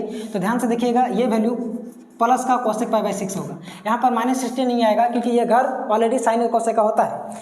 ध्यान से देखिएगा, तो सेक π/3 का जो वैल्यू होता है, हम जानते हैं कि सेक कॉस का उल्टा होता है, तो कॉस π/3 कहने का मतलब है कि 180 में से 3 का भाग दे दीजिए, तो 180 में से 3 का भाग दीजिएगा, 60 डिग्री बचेगा क्या, तो सेक 60 का वैल्यू, यानी कि कॉस 60 का सबसे पहले आपको वैल्यू पता होना चाहिए। कॉस 60 का वैल्यू 1/2 होता है, तो सेक 60 का वैल्यू 2 हो जाएगा और इसके आगे माइनस लगा है तो माइनस होगा क्या। उसी तरह से कॉसेक साइन का उल्टा होता है और π/6 का मतलब होता है 30 डिग्री, तो साइन 30 का वैल्यू जो होता है वो 1/2 होता है। तो ध्यान से देखिए, कॉसेक 30 का जो वैल्यू होगा वो 2 होगा और ये -2 और ये पॉजिटिव है +2, ये आपका फाइनल आंसर आ जाएगा 0। यानी कि क्वेश्चन नंबर 14 का जो फाइनल आंसर है, क्वेश्चन नंबर 14 का जो फाइनल आंसर है वो क्वेश्चन नंबर 14 का फाइनल आंसर डी होगा। क्वेश्चन नंबर 14 का फाइनल आंसर डी होगा, यानी कि 0। ठीक है, क्वेश्चन नंबर 15 पे आते हैं हम लोग। क्वेश्चन नंबर 15 आपका इस तरह से कुछ गिवन है।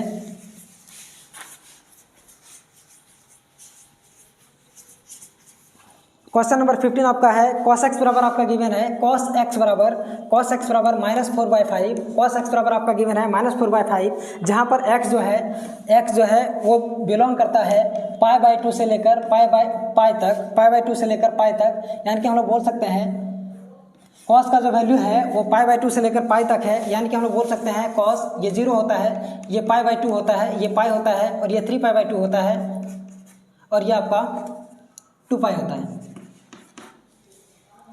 ठीक है, तो ध्यान से देखिएगा, x जो है वो π/2 से लेकर π तक, यानी कि सेकंड क्वाड्रेंट में लाई करता है और आपको निकालना है cos x/2 का वैल्यू, आपको निकालना है cos x/2 का वैल्यू। हम लोग ट्रिगोनोमेट्री में एक फार्मूला पढ़े होंगे कि 1 + cos x जो होता है, 1 + cos x जो होता है, 1 + cos 2x जो होता है वो होता है 2 cos² x। 1 - cos 2x जो होता है वो आपका आता है 2 sin² x। ठीक है, और अगर इसी तरह से आप देख रहे हैं कि यहाँ जितना एंगल है वहाँ ये हाफ हो जाता है, अगर 2 था तो यहाँ हाफ हो गया, यहाँ 2 था तो यहाँ हाफ हो गया। इसी तरह से हम लोग 1 प्लस कॉस एक्स को भी लिख सकते हैं। 1 प्लस कॉस एक्स जो होगा वो 2 कॉस स्क्वायर एक्स बाई 2 होगा, और 1 माइनस कॉस एक्स जो होगा वो आपका क्या आएगा ना 2 साइन स्क्वायर एक्स बाई 2 आएगा। ठीक है, तो इसी फार्मूला का यूज़ करने वाले हैं हम लोग। ध्यान से देखिएगा कि 1 प्लस कॉस एक्स बराबर क्या आता है, 1 प्लस कॉस एक्स बराबर 2 कॉस स्क्वायर एक्स बाई 2 आता है। तो इसी फार्मूले का हम लोग यूज़ करेंगे। ध्यान से देखिएगा ज़रा, देखिए 1 plus cos x, 1 plus cos x का वैल्यू -4/5 है क्या, तो यहाँ पर -4/5 इसको हम लोग लिख सकते हैं कॉस स्क्वायर एक्स बाई 2, हाँ या ना। तो इसको लिखा जा सकता है कॉस स्क्वायर एक्स बाई 2। देखिएगा ध्यान से 1 - 4/5 करने पर यह आपका आ जाएगा कॉस स्क्वायर एक्स बाई 2, और इसको जब माइनस कीजिएगा तो 5 में से 4 चला जाएगा, सॉरी 1 - 4/5, यस। इसमें जब इसको आप माइनस कीजिएगा तो ये आपका आ जाएगा 1/5, और इधर आपका आ जाएगा 2 कॉस स्क्वायर एक्स बाई 2। आपका फार्मूला होता है 1 प्लस कॉस एक्स बराबर आता है 2 cos square x by 2, 2 cos square x by 2, यहाँ पर 2 छूटा हुआ था। तो ध्यान से देखिएगा, तो 1 प्लस कॉस एक्स का वैल्यू -4/5 है, और ये आपका 2 कॉस स्क्वायर एक्स बाई 2 आएगा। यानी कि 1 - 4/5 यहाँ पर कॉस एक्स का वैल्यू पुट किए हम लोग, तो ये 2 कॉस स्क्वायर एक्स बाई 2 आया है। यानी कि इसको अगर माइनस किया जाए तो 5 में से 4 चला जाएगा, ये 1/5 आएगा। यानी कि कॉस स्क्वायर एक्स बाई 2 का वैल्यू अगर निकाला जाए तो ये 2 इधर डिवाइड में आ जाएगा। यानी कि कॉस स्क्वायर एक्स बाई 2 का जो वैल्यू होगा वो 1/10 होगा। कॉस स्क्वायर एक्स बाई 2 का जो वैल्यू होगा वो 1/10 होगा। लेकिन हमको निकालना है कॉस एक्स बाई 2 का वैल्यू, तो कॉस एक्स बाई 2 का जैसे ही वैल्यू निकालिएगा तो इधर रूट चलेगा, और रूट जब भी लेते हैं तो यहाँ पर प्लस माइनस ये 1/10 हो जाएगा।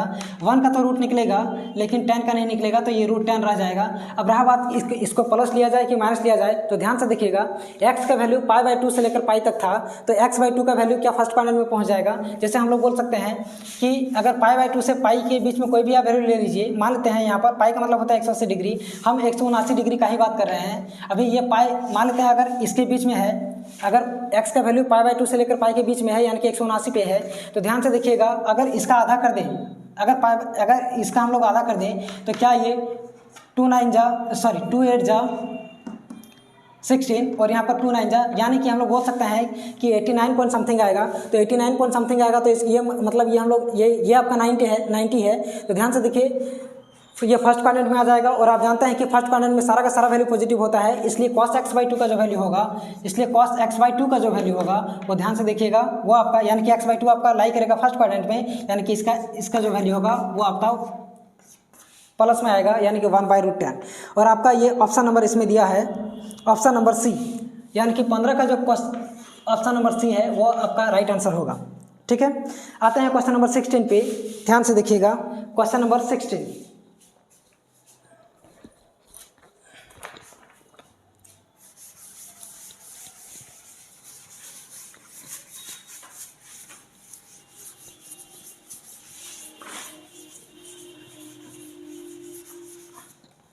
क्वेश्चन नंबर 16 जरा देखिएगा, इसमें आपको वैल्यू फाइंड करना है 2 sin 15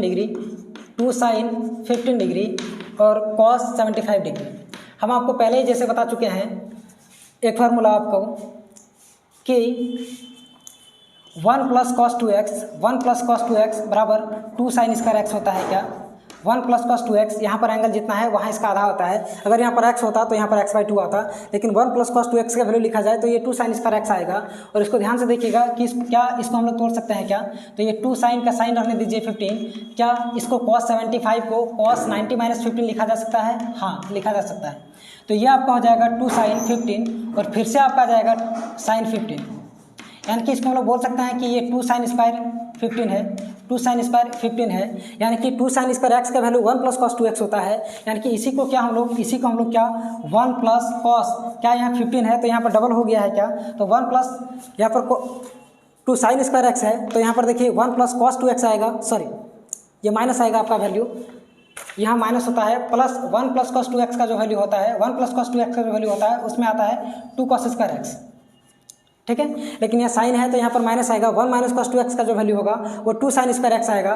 तो ध्यान से देखिएगा, इसको हम लोग 1 माइनस cos 30 डिग्री लिख सकते हैं क्या, 2 sin स्क्वायर 15 डिग्री को 1 माइनस cos 30 डिग्री लिखा जा सकता है, हाँ लिखा जा सकता है, क्योंकि 2 sin स्क्वायर x बराबर होता है 1 माइनस cos 2x, और 1 माइनस कॉस 2x यानी कि 1 की जगह 1, यहाँ पर यहाँ x था तो 2x था, तो यहाँ 15 था तो यहाँ 30 होगा। यानी कि हम लोग इसको बोल सकते हैं 1 माइनस कॉस 30 का जो वैल्यू होता है, कॉस 30 का जो वैल्यू होता है वो आपका आता है √3/2। कॉस 30 का जो वैल्यू होता है वो आपका √3/2 आता है। इसका एलसीएम कर लेंगे तो 2 माइनस √3/2 और ये ये आपका आंसर हो जाएगा। यानी कि हम लोग बोल सकते हैं क्वेश्चन नंबर 16 का जो फाइनल आंसर होगा, क्वेश्चन नंबर 16 का फाइनल आंसर आपका डी होगा। क्वेश्चन नंबर 16 का फाइनल आंसर आपका डी होगा। क्वेश्चन नंबर 17 में हम लोग चलते हैं।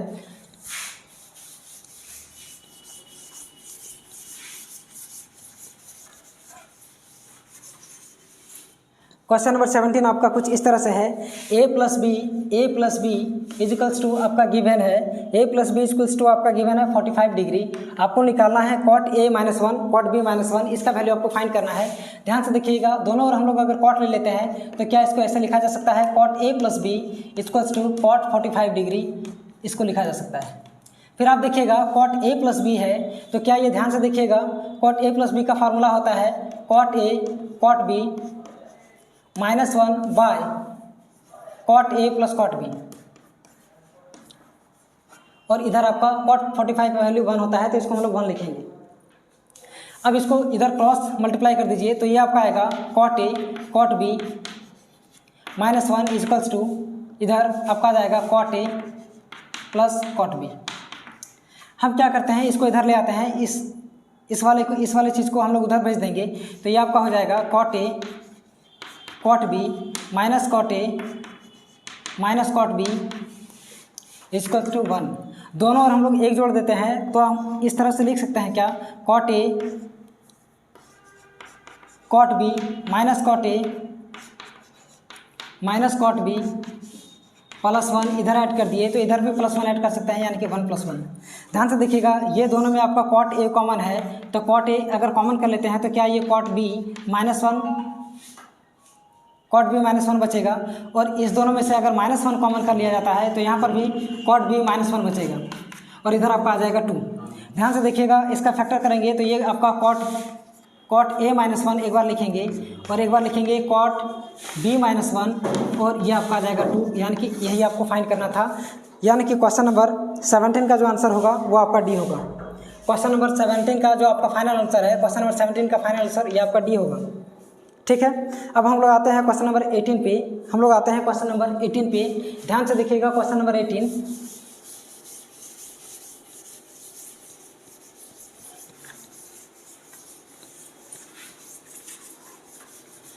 क्वेश्चन नंबर 18 आपका है कि 4 sin a cos cube a, 4 sin a cos cube a आपका गिवन है 4 sin a cos cube a minus 4 cos a sin cube a।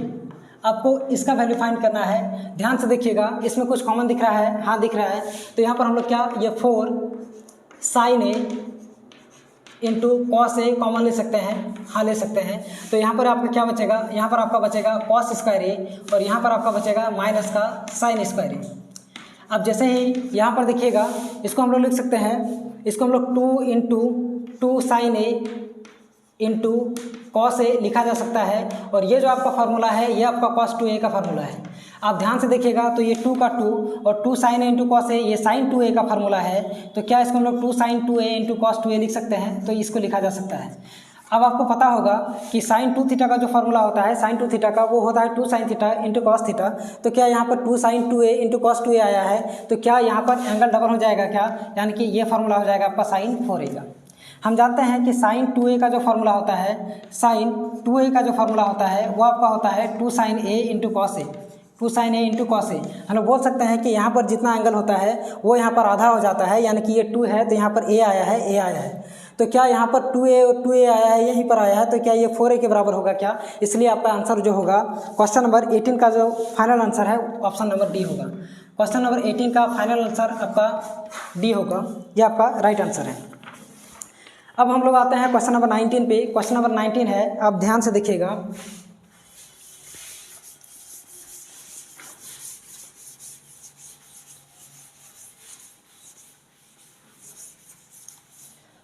Question number 19 आपका है, गिवन है कि one of the principal solution of √3 sec x equals to -2 is equal to, तो आपका given है √3 sec x √3 sec x equals to आपका -2 given है, तो क्या हम लोग सेक एक्स इक्वल्स टू -2/√3 लिख सकते हैं क्या? हाँ लिख सकते हैं। सेक एक्स इक्वल्स टू हम लोग क्या लिख सकते हैं? -2/√3। तो ध्यान से देखिएगा कि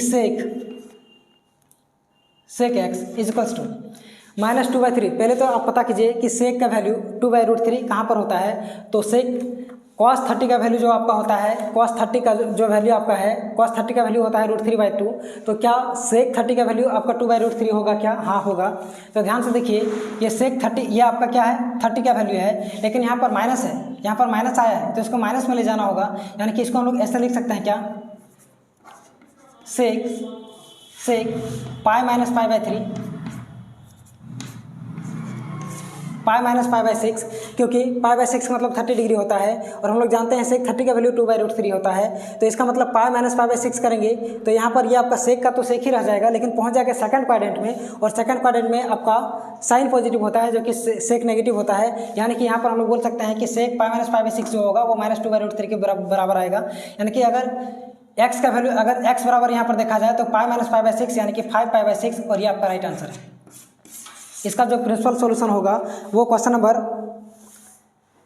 आपका 19 का जो प्रिंसिपल सॉल्यूशन है वो आपका 5π/6 होगा। ठीक है, ये आपका राइट आंसर है।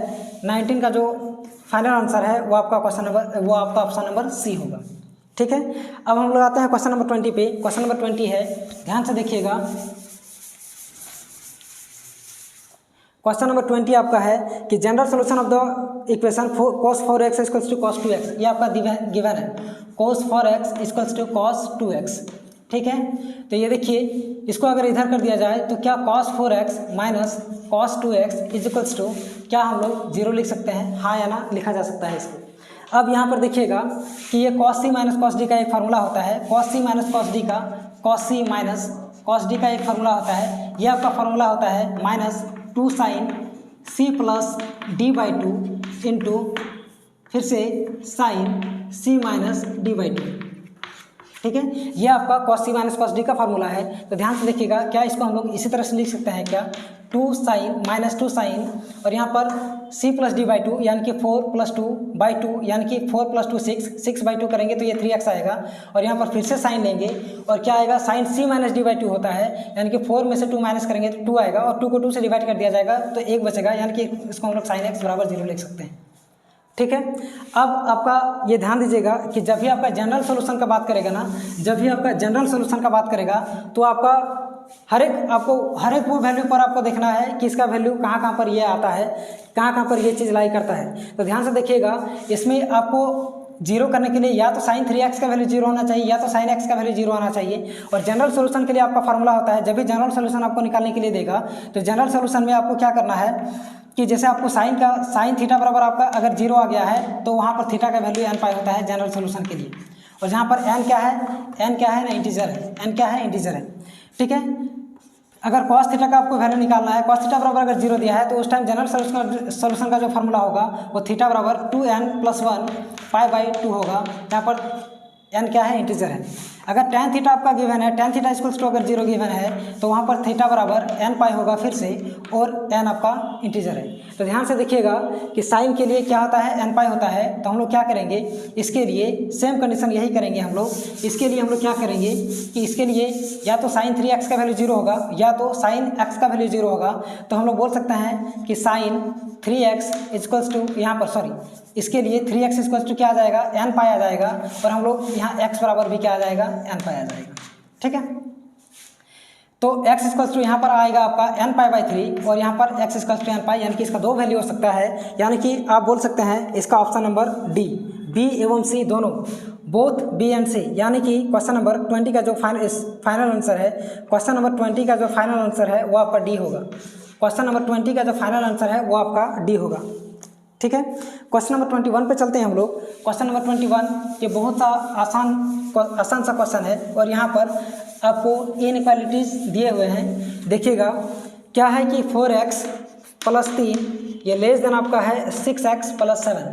तो ध्यान से देखिएगा, x वाले को एक साइड, बिना x वाले को एक साइड कीजिएगा तो ये 4x - 6x लेस देन ये आपका 7 - 3 होगा क्या? इसका मतलब हम लोग बोल सकते हैं कि -2x equals to -2x less than ये 4 आएगा क्या? इसका मतलब हम लोग बोल सकते हैं कि -x लेस देन ये 4/2 यानी कि ये आपका 2 आ जाएगा। मतलब हम लोग बोल सकते हैं -x लेस देन ये 2 होगा। और जब भी नेगेटिव से आप इसको मल्टीप्लाई कीजिएगा तो ये आपका साइन चेंज हो जाएगा, यानी कि इधर में नेगेटिव से मल्टीप्लाई कर दीजिएगा तो ये आपका पॉजिटिव बन जाएगा, लेकिन इधर क्या हो जाएगा, नेगेटिव आ जाएगा और ये आपका साइन चेंज हो जाएगा। ऐसा क्यों होता है हम आपको दिखाते हैं। जैसे हम बोलेंगे कि 4 बड़ा है 6 से, सॉरी 4 से बड़ा है 6 आपका बड़ा है 4 से, तो ध्यान से देखिएगा क्या अगर हम दोनों ओर नेगेटिव साइन लगाते हैं, दोनों ओर नेगेटिव साइन लगाते हैं, -4 और -6 करते हैं, क्या अब ये बड़ा 4 हो जाएगा क्या? पहले 6 बड़ा था, अब बड़ा आपका हो जाएगा 4। तो ध्यान से देखिएगा यहाँ पर साइन चेंज हो जाएगा। तो वही किए हैं, -x लेस देन 2 था, इसको जैसे ही माइनस से मल्टीप्लाई करेंगे तो ये x ग्रेटर देन -2 होगा। और ध्यान से देखिएगा ये जो आपका आंसर होगा वो आपका क्या होगा, -2 से इन्फानाइट, यानी कि x बिलोंग्स करेगा आपका -2 से बड़ा होना चाहिए, यानी कि -2 से अगर बड़ा वैल्यू है तो -2 से बड़ा, यानी कि हम लोग प्लस इन्फानाइट तक जाएंगे और दोनों ओर हम लोग क्या करेंगे, ये बड़ा है तो यहाँ पर रोक नहीं सकते हैं, यानी कि इसको यहाँ पर हम लोग क्लोज इंटरवल नहीं लगा सकते हैं, ये आपको ओपन इंटरवल होगा और ये भी आपको ओपन इंटरवल में आएगा। इन्फानाइट हमेशा ओपन इंटरवल में आता है। तो ध्यान से देखिएगा ये जो 21 का जो आपका बी ऑप्शन है ये आपका राइट आंसर होगा। 21 का बी ये आपका राइट आंसर होगा। आते हैं क्वेश्चन नंबर 22 पे, ध्यान से देखिएगा। क्वेश्चन नंबर 22, क्वेश्चन नंबर 22 आपका है गिवन है। क्वेश्चन नंबर 22 में आपका गिवन है mod 3 - x will be equal to 3 - x, यानी कि यहाँ पर 3 - x के इक्वल है इफ़ आपको कंडीशन दे के रखा है कि x लेस देन 3 होगा, x ग्रेटर देन 3 होगा, x ग्रेटर और इक्वल देन 3 होगा, या फिर x लेस देन या इक्वल देन 3 होगा। तो ध्यान से देखिएगा, आप जब भी एक चीज़ याद रखिएगा कि अगर x - 0 जो है, x - 0 को अगर मॉड लगाते हैं और अगर ये x के बराबर आता है, सॉरी अगर x मॉड x अगर x के बराबर आता है तो वहाँ पर x का वैल्यू ग्रेटर और इक्वल देन 0 कर देते हैं। यहाँ पर ध्यान से देखिएगा सेम कंडीशन यहाँ पर ये करेंगे कि 3 - x हमको क्या बनाना है, ये 3 - x है। तो यहाँ पर आपका जो ऑप्शन नंबर है ये आपका ऑप्शन नंबर डी आपका सही आंसर होगा। ऑप्शन नंबर डी, x का वैल्यू लेस और इक्वल देन 3 होगा। ठीक है, क्योंकि यहाँ पर अगर हम लोग देखते हैं कि अगर x - 2 अगर x - 2 के बराबर आता है तो यहाँ पर क्या आता है ना, यहाँ पर x - 2 ये आपका ग्रेटर और इक्वल देन आपका क्या आ जाएगा, x का वैल्यू जो होगा वो आपका ग्रेटर और इक्वल देन क्या आ जाएगा, 2 आ जाएगा। तो ध्यान से देखिएगा यहाँ पर साइन चेंज है, यानी कि यहाँ पर क्या दिया है कि 3 - x उल्टा आया है, तो यहाँ पर क्या हो जाएगा, ये लेस और इक्वल देन में बदल जाएगा और ये आपका आंसर होगा डी, यानी कि 22 का जो आपका सही आंसर है वो आपका डी है। 22 का आपका राइट आंसर डी होगा। अब हम लोग आते हैं क्वेश्चन नंबर 23 पे। क्वेश्चन नंबर 23 है कि x लेस देन 5 है, इसको आपको क्या करना है, ये 4 ऑप्शन दिए हैं आपको, इसमें आपका क्या होगा, वो आपका सही ऑप्शन आपको चूज करना है। तो ध्यान से देखिएगा, हम बोले हैं कि जैसे माइनस से मल्टीप्लाई करेंगे तो ये आपका साइन चेंज हो जाता है, ये इधर का इधर घूम जाएगा। तो ध्यान से देखिए ये -x ये ग्रेटर देन क्या हो जाएगा, -5 हो जाएगा, सॉरी -x जो होगा वो ग्रेटर देन क्या हो जाएगा, -5 हो जाएगा, यानी कि ऑप्शन नंबर सी आपका सही आंसर है। 23 का ऑप्शन नंबर सी आपका सही आंसर है, ये डायरेक्टली था, कुछ नहीं था इसमें। अब आते हैं हम लोग क्वेश्चन नंबर 24 पे। अब हम लोग आते हैं क्वेश्चन नंबर 24 पे। क्वेश्चन नंबर 24 को देखिएगा। क्वेश्चन नंबर 24 में है कि mod x लेस देन 3 है, mod x लेस देन 3 है, तो आपको बताना है कि x का जो वैल्यू होगा वो कहाँ से कहाँ तक होगा। तो ध्यान से देखिएगा कि जब भी इस तरह का क्वेश्चन रहेगा, जब भी mod x equals to mod x less than अगर a दिया है तो वहाँ पर आप ध्यान देखिएगा, ये जो भी वैल्यू होगा वो इसी से, यानी कि हम लोग बोल सकते हैं -a और a के बीच में ये लाई करेगा। अगर ये ग्रेटर देन होता तो ये -a से a के बीच में ये क्या होता,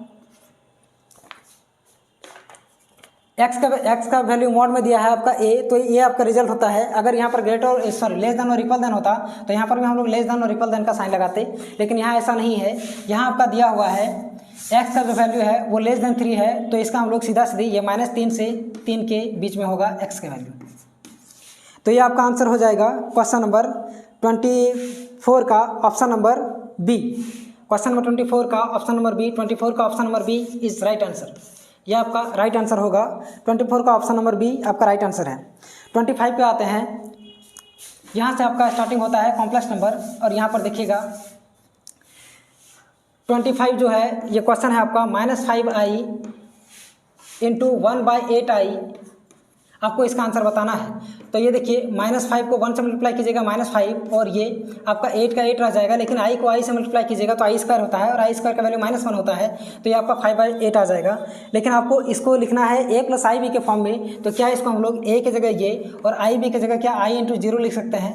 तो हाँ, लिखा जा सकता है। तो इसको i × 0 ना लिखकर इसको 0i भी लिखा जा सकता है, यानी कि ऑप्शन नंबर डी आपका राइट आंसर है। 25 का ऑप्शन नंबर डी आपका राइट आंसर होगा, यानी कि -5i into 1/8i is equals to होगा 5/8 + 0i। ये आपका फाइनल आंसर है। क्वेश्चन नंबर 26 हम लोग देखते हैं। क्वेश्चन नंबर 26 ये भी बहुत आसान सा क्वेश्चन है, देखिएगा।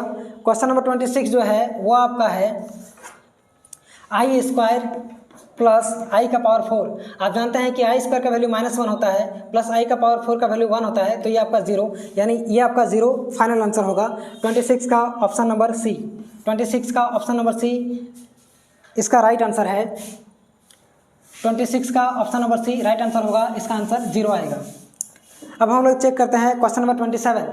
क्वेश्चन नंबर 27 आप देखिएगा, तो क्वेश्चन नंबर 27 है आपको मॉडुलस फाइंड करना है, यानी कि मापांक फाइंड करना है। मॉडुलस यानी कि मापांक फाइंड करना है। एक दिया है, एक कॉम्प्लेक्स नंबर दिया है, z बराबर मान लेते हैं z बराबर 1 + i और 1 - i। इसको जब भी हम लोग क्या करते हैं a + ib के फॉर्म में लिखते हैं, तो इसको इसके कॉन्जुगेट से गुना किया जाता है। कॉन्जुगेट कहने का मतलब है, यहाँ नीचे वाले को देखते हैं, यहाँ माइनस है तो प्लस आएगा, और प्लस है तो माइनस आएगा, यानी कि इसको हम लोग 1 + i से इसको मल्टीप्लाई कर देंगे। तो ध्यान से देखिएगा, 1 + i को 1 + i से मल्टीप्लाई कीजिएगा तो ये आपका आ जाएगा 1 + i का होल स्क्वायर, यह आ जाएगा 1 + i का होल स्क्वायर, और नीचे में a² - b², क्योंकि a - b into a + b के फॉर्म में ये चीज़ है। तो यहाँ पर हम लोग लिख सकते हैं 1 का स्क्वायर यानी कि 1 माइनस, और i का स्क्वायर कीजिएगा -1 आएगा, तो ये माइनस माइनस यहाँ पर +1 आएगा। अब 1 + i का स्क्वायर, तो ये देखिए 1 का स्क्वायर 1 होगा, a² + 2ab यानी कि यहाँ पर 2i, और प्लस b² यानी कि i² का वैल्यू कितना होता है? -1 होता है, तो यहाँ पर -1 लिखेंगे हम लोग, और बाय में 2 लिखेंगे। ध्यान से देखिएगा, 1 और ये 1 कट जाएगा, आपका बचेगा 2i/2, 2 से 2 कैंसिल हो जाएगा, यानी कि आपका सिर्फ i बचेगा यहाँ पर। और इसको हम लोग अगर a + ib के फॉर्म में लिखिए तो इसको हम लोग 0 + i लिख सकते हैं। अब रहा बात इसका मॉडुलस यानी कि मापांक फाइंड करने का, तो मॉडुलस या फिर मापांक हम लोग कैसे फाइंड करते हैं? अगर a + ib में है, अगर z बराबर a + ib है, तो इसका मॉडुलस जो होता है वो √a² + b² होता है, आप जानते होंगे। तो इसको हम लोग सीधा सीधी यहाँ पर a की जगह 0 है तो 0 का स्क्वायर करेंगे, और b की जगह यहाँ पर कुछ नहीं है तो 1 है तो 1 का स्क्वायर करेंगे, यानी कि 0 का स्क्वायर + 1 का स्क्वायर, ये जो आपका आएगा √1 का स्क्वायर यानी कि 1 ही होगा, और इसको निकालेंगे तो 1 आएगा। और आपका क्वेश्चन नंबर 27 का ए आपका फाइनल आंसर है। 27 का क्वेश्चन नंबर ए आपका ऑप्शन नंबर ए आपका फाइनल आंसर होगा। 27 का ऑप्शन नंबर ए आपका फाइनल आंसर आएगा। अब हम लोग आते हैं 28 पे, ध्यान से देखिएगा क्वेश्चन नंबर 28।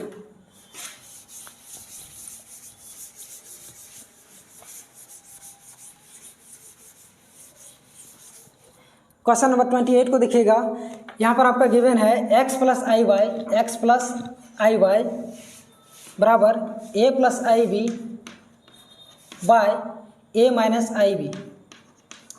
ठीक है, जब भी ये चीज़ हो तो आप जानते हैं कि इसका जो कॉन्जुगेट होगा x + iy, और इसका जो कॉन्जुगेट होगा वो x - iy आएगा। और क्या आप जानते हैं कि ऐसा रहता है तो a + b into a - b के फॉर्म में है, क्या इसको मल्टीप्लाई करेंगे तो ध्यान से देखिएगा, ये x² और यहाँ पर माइनस i का होल स्क्वायर हो जाएगा, और i² बराबर i को i से मल्टीप्लाई करेंगे तो i² हो जाएगा, और i² का वैल्यू -1 आता है, यहाँ फॉर्मूला में -1 है तो माइनस माइनस प्लस हो जाएगा, और y² बन जाएगा। क्या ये x² + y² बन जाएगा? हाँ।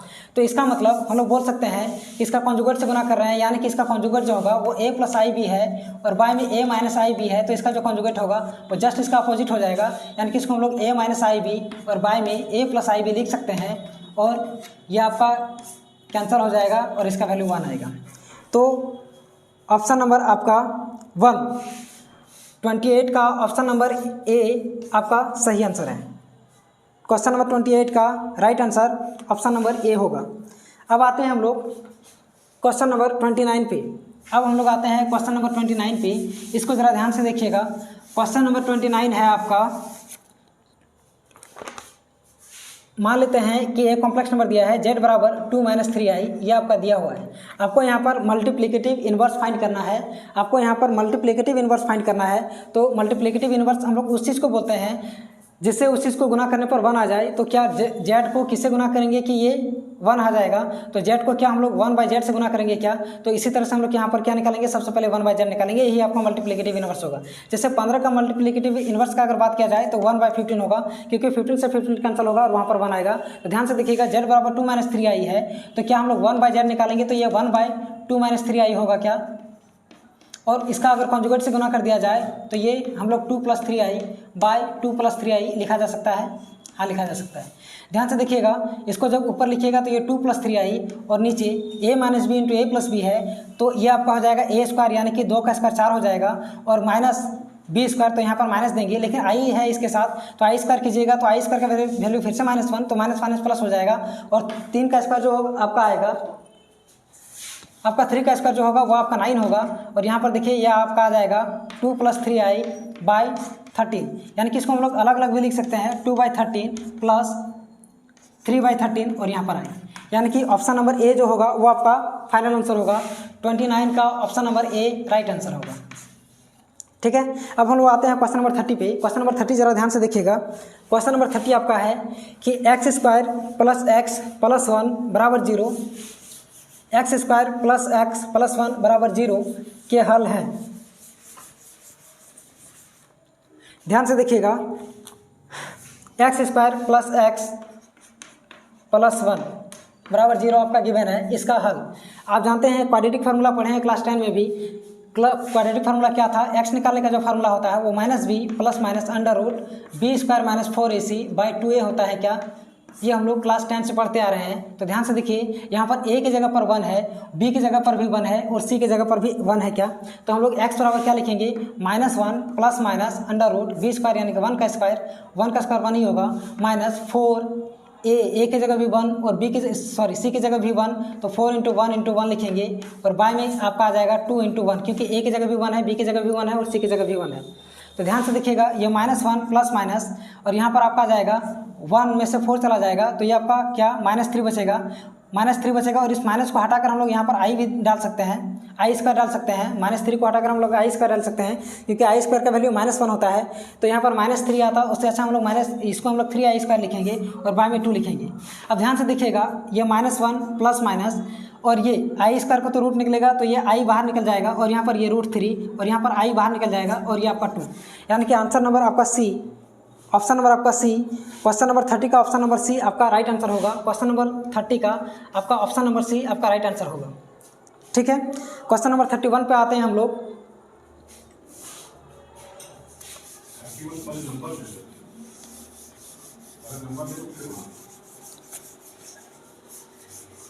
क्वेश्चन नंबर 31 को देखिए आप लोग। क्वेश्चन नंबर 31 है आपका कि 1 - i is a root of the equation x² + ax + b = 0 where a b belongs to r, then the values of a and b are respectively। a और b का value क्या होगा अगर x² + ax + b = 0 का एक मूल 1 - i है। जब भी ध्यान दीजिएगा कि जब भी यह आपका इक्वेशन है x² + ax + b = 0, आप ध्यान दीजिएगा, जब भी आपका कॉम्प्लेक्स रूट दिया रहे, तो वो आपका कॉन्जुगेट पेयर में होता है, वो आपका कॉन्जुगेट पेयर में दिया रहता है। यानी कि अगर एक रूट 1 - i है तो दूसरा रूट आपका 1 + i होगा। अगर एक रूट आपका 1 - i है तो दूसरा रूट आपका 1 + i होगा, क्योंकि कॉम्प्लेक्स नंबर में जो भी रूट होते हैं वो आपका कॉन्जुगेट पेयर में आते हैं। तो यहाँ पर 1 - i है तो 1 + i होगा। अगर एक रूट 1 + 2i था तो दूसरा रूट 1 - 2i होगा ही होगा। ये आपका कॉम्प्लेक्स नंबर में ऐसा ही होता है कि जो भी रूट होता है वो आपका कॉन्जुगेट पेयर में आता है।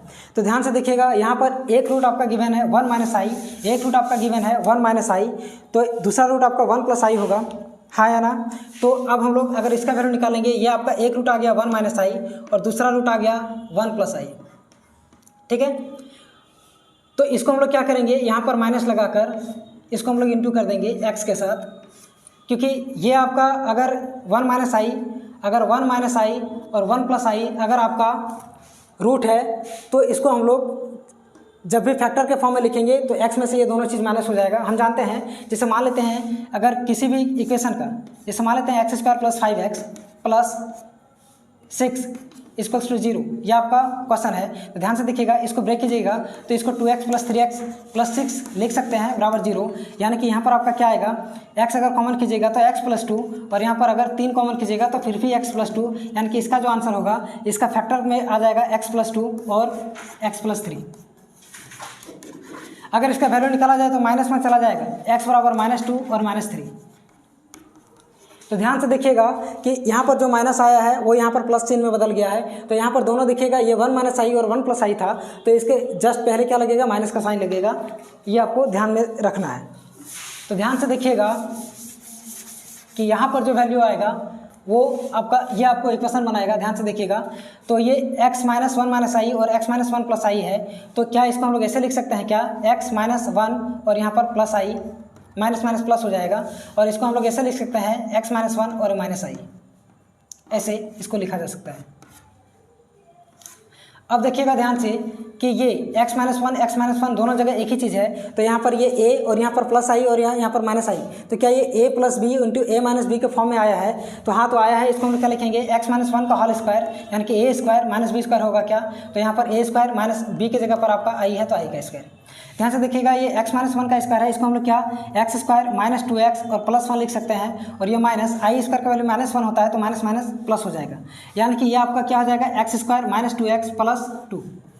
तो ध्यान से देखिए, आपको इसके फॉर्म में a और b इसी के फॉर्म में दिया था, आपको a और b का वैल्यू फाइंड करना है। तो क्या a की जगह आपका -2 आया है क्या, और b की जगह आपका 2 आया है क्या, तो इसका जो फाइनल आंसर होगा 31 का जो फाइनल आंसर होगा वो b होगा, 31 का जो फाइनल आंसर होगा वो b होगा, और इसमें आपका ऑप्शन है -2 और 2, यानी कि a का वैल्यू -2 होगा और b का वैल्यू 2 होगा, a का वैल्यू -2 होगा और b का वैल्यू 2 होगा। ठीक है, अब हम लोग आते हैं क्वेश्चन नंबर 32 पे। क्वेश्चन नंबर 32 को ध्यान से देखिएगा। क्वेश्चन नंबर 32 में आपका है -√3 × -√6, ये आपका क्वेश्चन नंबर 32 है। यहाँ आपका क्वेश्चन नंबर 32 आपका गिवन है। क्वेश्चन नंबर 32 आपका है -√3 × -√6। तो ध्यान से देखिएगा, इसको हम लोग क्या ऐसे लिख सकते हैं क्या, -3 है तो इसको हम लोग 3i² लिख सकते हैं, इंटू इसको हम लोग 6i² लिख सकते हैं। अब यहाँ पर देखिए, ये 3 का तो निकलेगा नहीं, ये √3 का √3 रह जाएगा, और ये i² के बदले में i निकलेगा, इंटू यहाँ 6 के बदले में ये 6 रह जाएगा, और यहाँ i² के बदले में i निकलेगा। ध्यान से देखिएगा, तो ये √3 और 6 को मल्टीप्लाई कीजिएगा, √18 आएगा, और √18 को हम लोग क्या लिख सकते हैं, इसको हम लोग 3 × 3 × 2 लिख सकते हैं क्या, 3 × 3 × 2 इसको लिखा जा सकता है, और i मल्टीप्लाई होकर i² बनाएगा। ध्यान से देखिएगा, तो ये 3 तो बाहर निकल जाएगा, लेकिन 2 नहीं निकलेगा, तो ये √2, और i² का वैल्यू -1 आता है, तो इसको हम लोग -3√2 लिखेंगे, यानी कि 32 का जो आंसर होगा वो ऑप्शन नंबर बी होगा। 32 का जो आंसर होगा वो आपका ऑप्शन नंबर बी होगा। ध्यान से देखिएगा। आते हैं हम लोग क्वेश्चन नंबर 33 पे। क्वेश्चन नंबर 33 जरा गौर कीजिएगा। क्वेश्चन नंबर 33 पर आपका है कि x का पावर n -3 का पावर n, देखिएगा आपका गिवन है लिमिट। क्वेश्चन नंबर 33 आपका है limit x tending to 3, x का पावर n -3 का power n by x - 3 is to 108 आपका गिवन है।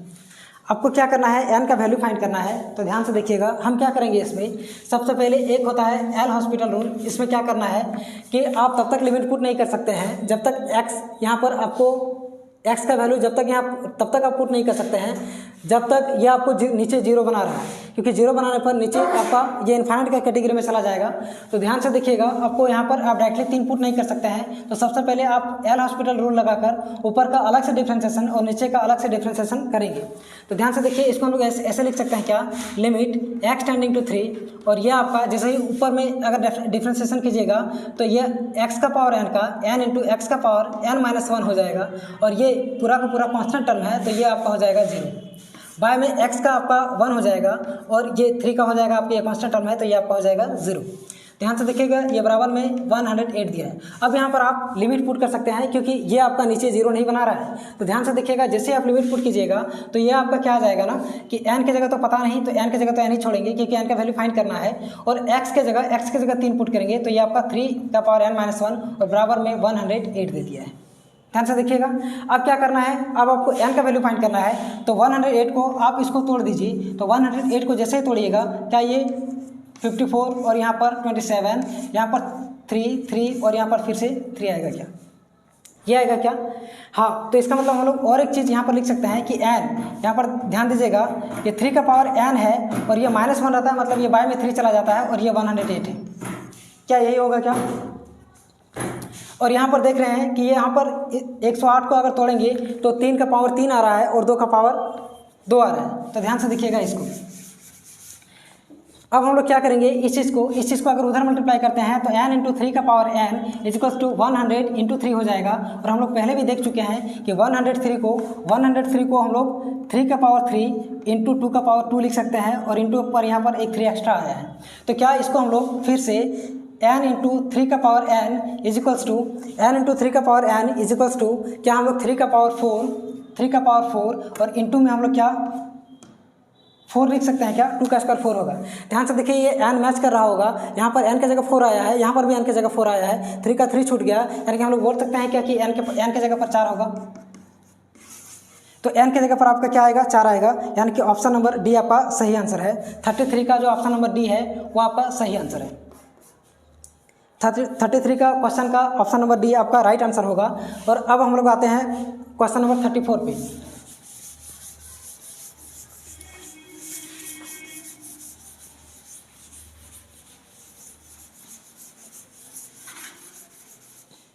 अब हम लोग आते हैं क्वेश्चन नंबर 34 पे। 34 आपका गिवन है, ध्यान से देखिएगा। 34 में है limit x tending to 0 10x by x, ये आपका गिवन है।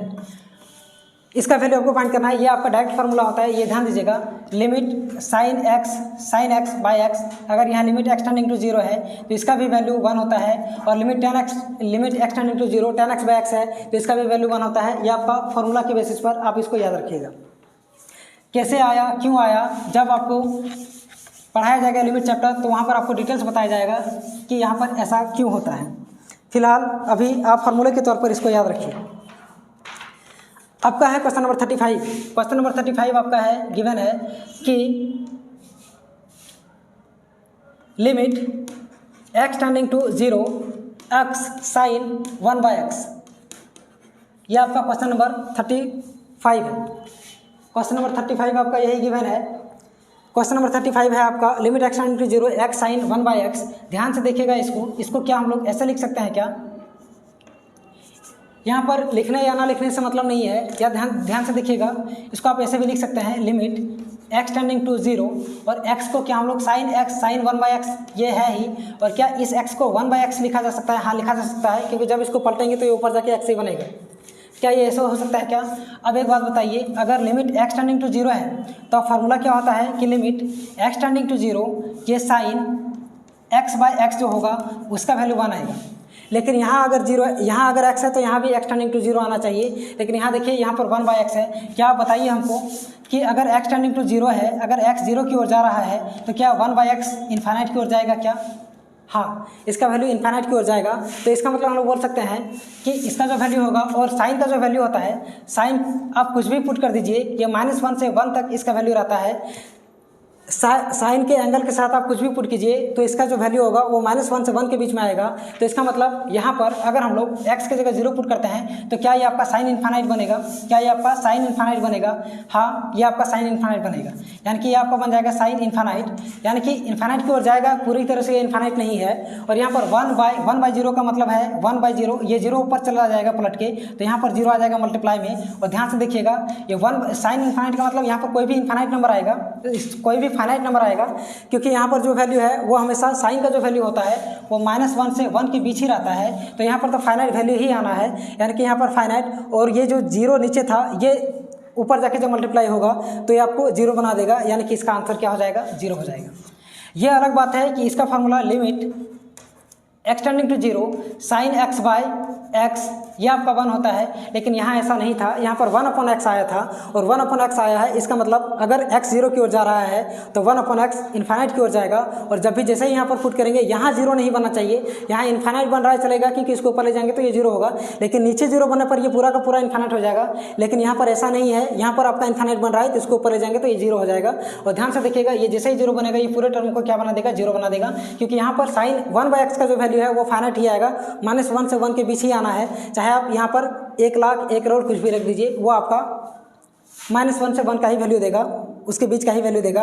यानी कि यहाँ पर आएगा फाइनाइट नंबर आपका और यहाँ पर आएगा 0, तो 0 से जैसे ही मल्टीप्लाई कीजिएगा, यहाँ पर डायरेक्टली आप कर सकते थे, x का वैल्यू यहाँ पर जैसे ही पुट कीजिएगा तो ये 0। और ध्यान से देखिएगा, ये sin 1/x ये आपका आएगा फाइनाइट नंबर, कोई भी फाइनाइट नंबर आएगा तो इसको जब मल्टीप्लाई कीजिएगा तो इसका आंसर आ जाएगा 0। यानी कि क्वेश्चन नंबर 35 का जो आंसर होगा वो ए आपका राइट आंसर है। क्वेश्चन नंबर 35 का राइट आंसर, क्वेश्चन नंबर 35 का राइट आंसर ए होगा। क्वेश्चन नंबर 35 का राइट आंसर आपका ए होगा। अब आते हैं हम लोग क्वेश्चन नंबर 36 पे। अब हम लोग आते हैं क्वेश्चन नंबर 36 पे। 36 को ज़रा देखिएगा। क्वेश्चन नंबर 36 है limit x tending to 2। Question number 36 है आपका limit x tending to 2 e का power x minus e square by x minus 2। अब इसको ध्यान से देखिएगा कि यहाँ पर क्या है आपका,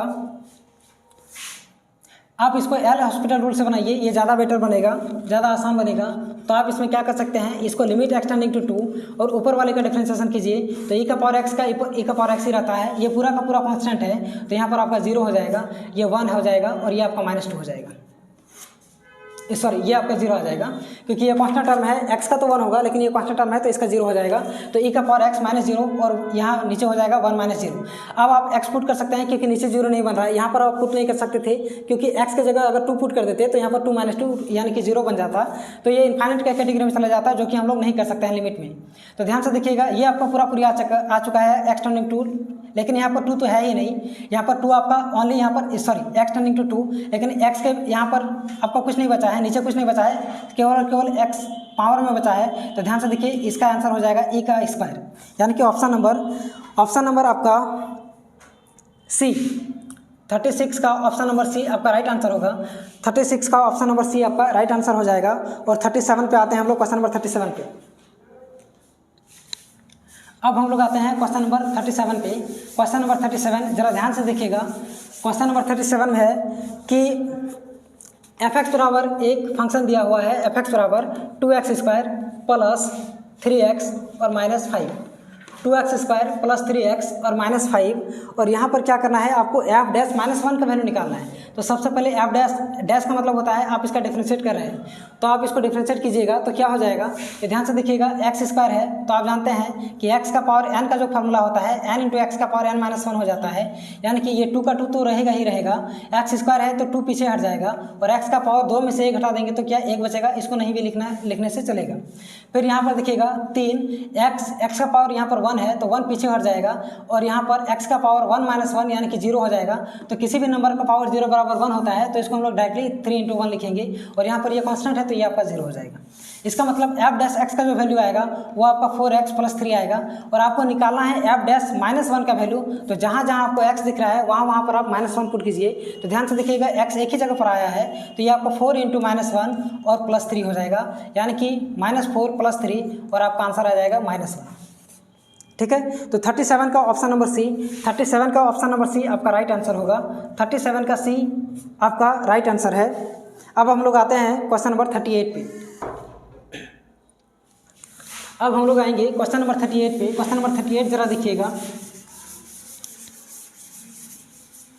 क्वेश्चन नंबर 38 है आपको x² + x² प्लस x और प्लस cos x का x² + 1 x² + 1 into cos x का आपको डिफ्रेंशिएशन करना है, इसका आपको डिफ्रेंशिएशन करना है तो इसका अवकलज निकालना है, यानी कि डिफ्रेंशिएट करना है इसको। तो ध्यान से देखिएगा, ये x² + 1 cos x है तो आप क्या कीजिएगा, इसमें सबसे पहले इसको u मान लीजिए, इसको v मान लीजिए।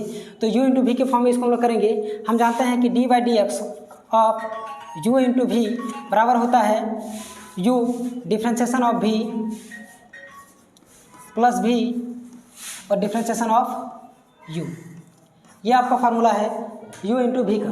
तो ध्यान से देखिएगा, आप इसको क्या माने हैं, इसको u माने हैं, इसको v माने हैं। तो u को छोड़ दीजिए एक बार, एक्स स्क्वायर प्लस 1, एक बार कीजिए v का, तो v का क्या हो जाएगा, cos x का माइनस साइन x होता है, तो यहाँ पर लिख देंगे प्लस v को छोड़ दीजिए यानी कि cos x को छोड़ दीजिए और u को कीजिए, तो एक्स स्क्वायर का क्या हो जाएगा, ये आपका हो जाएगा 2x और इसका हो जाएगा 0। इसको जब मल्टीप्लाई कीजिएगा तो ये आपका आ जाएगा माइनस एक्स स्क्वायर प्लस 1 और साइन x और प्लस 2x cos x। ठीक है, तो ध्यान दीजिए आपका ऑप्शन नंबर ए यानी कि 38 का ऑप्शन नंबर ए आपका राइट आंसर होगा। 38 का ऑप्शन नंबर ए आपका राइट आंसर होगा और ये आपका राइट आंसर है 38 का ऑप्शन नंबर ए। अब हम लोग आते हैं क्वेश्चन नंबर 39 पे। क्वेश्चन नंबर 39 को देखिएगा, आपको cos x by 1 plus sine x का आपको डेरिवेटिव फाइंड करना है। तो ध्यान से देखिएगा, ये आपका u बाई वी के फॉर्म में आ गया, ये आपका u बाई वी के फॉर्म में आ गया। तो इसका फार्मूला होता है, नीचे में आ जाएगा आपका v स्क्वायर और v को छोड़ेंगे, डिफ्रेंशिएशन करेंगे u का, माइनस का साइन देंगे, u को छोड़ेंगे और डिफ्रेंशिएशन करेंगे v का।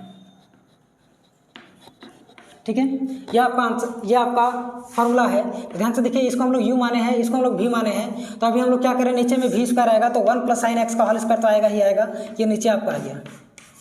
फिर आपको क्या करना है, v को छोड़ देना है, तो 1 प्लस साइन x यहाँ पर छोड़ देंगे हम लोग और डिफ्रेंशिएशन करना है किसका, तो u का, u की जगह पर cos x है, cos x की जगह हम लोग माइनस साइन x लिखेंगे क्योंकि cos x का डिफ्रेंशिएशन माइनस साइन x होता है।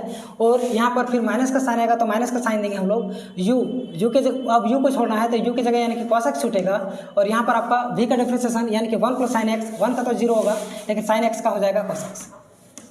ठीक है, इसका मतलब 1 प्लस साइन एक्स को जब इससे गुना करेंगे तो माइनस साइन एक्स को 1 से गुना करेंगे माइनस साइन एक्स रहेगा और माइनस साइन एक्स को इससे गुना करेंगे तो माइनस साइन स्क्वायर एक्स रह जाएगा और फिर माइनस कॉस एक्स को कॉस एक्स से गुना कीजिएगा तो माइनस कॉस स्क्वायर एक्स होगा और नीचे में 1 प्लस साइन एक्स का होल स्क्वायर। ठीक है, अब ध्यान से देखिएगा, अगर माइनस यहाँ से कॉमन कर लेते हैं तो यहाँ पर ये आपका बनेगा sine x plus sine square x plus cos square x और नीचे में आपका जो आपका गिवन है 1 प्लस साइन एक्स का होल स्क्वायर। अब इसका वैल्यू चूँकि 1 होता है तो ये आपका 1 प्लस साइन एक्स आएगा माइनस का, ऊपर में आपका आएगा माइनस का 1 प्लस साइन एक्स, क्योंकि हम जानते हैं कि sine square x plus cos square x बराबर 1 होता है और माइनस साइन एक्स पहले से यहाँ पर साइन एक्स मौजूद था तो आपका ये इसका वैल्यू 1 आ गया। तो इसको हम लोग 1 प्लस साइन एक्स और माइनस पहले से लगा था तो इसको माइनस हम लोग बाहर में लिखेंगे और बाय में आपका 1 प्लस साइन एक्स का होल स्क्वायर है क्या, तो ये 1 प्लस साइन एक्स से ये स्क्वायर कट जाएगा यानी कि इसका जो आंसर होगा वो -1 बाय 1 प्लस साइन एक्स होगा। यानी कि क्वेश्चन नंबर 39 का option number C, question number 39 का ऑप्शन नंबर सी आपका राइट आंसर होगा। क्वेश्चन नंबर 39 का राइट आंसर आपका ऑप्शन सी होगा। ठीक है, अब हम लोग आते हैं लास्ट क्वेश्चन जो है, लास्ट क्वेश्चन पे आते हैं हम लोग। यहाँ पे आपको डेरिवेटिव फाइंड करना है तो ध्यान से देखिएगा, ये आपका फार्मूला बेस है, इसमें ज़्यादा कुछ है नहीं। आपको गिवन है क्वेश्चन नंबर 40 में, 40 आपका गिवन है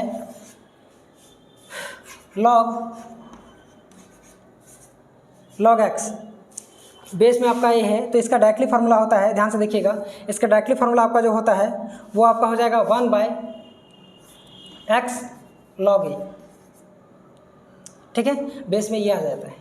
इसका डेरिवेटिव डायरेक्टली ये फार्मूला के तौर पर आप इसको याद रखिएगा कि log x का जो फार्मूला होता है वो आपका क्या हो जाएगा 1 बाय x log a, जहाँ पर बेस में ये आपका e रहेगा। ये आपका फार्मूला बेसिस क्वेश्चन था, आपका 40 का 40 क्वेश्चन कंप्लीट हो चुका है। ठीक है, अब हम लोग फिर मिलते हैं नेक्स्ट वीडियो में।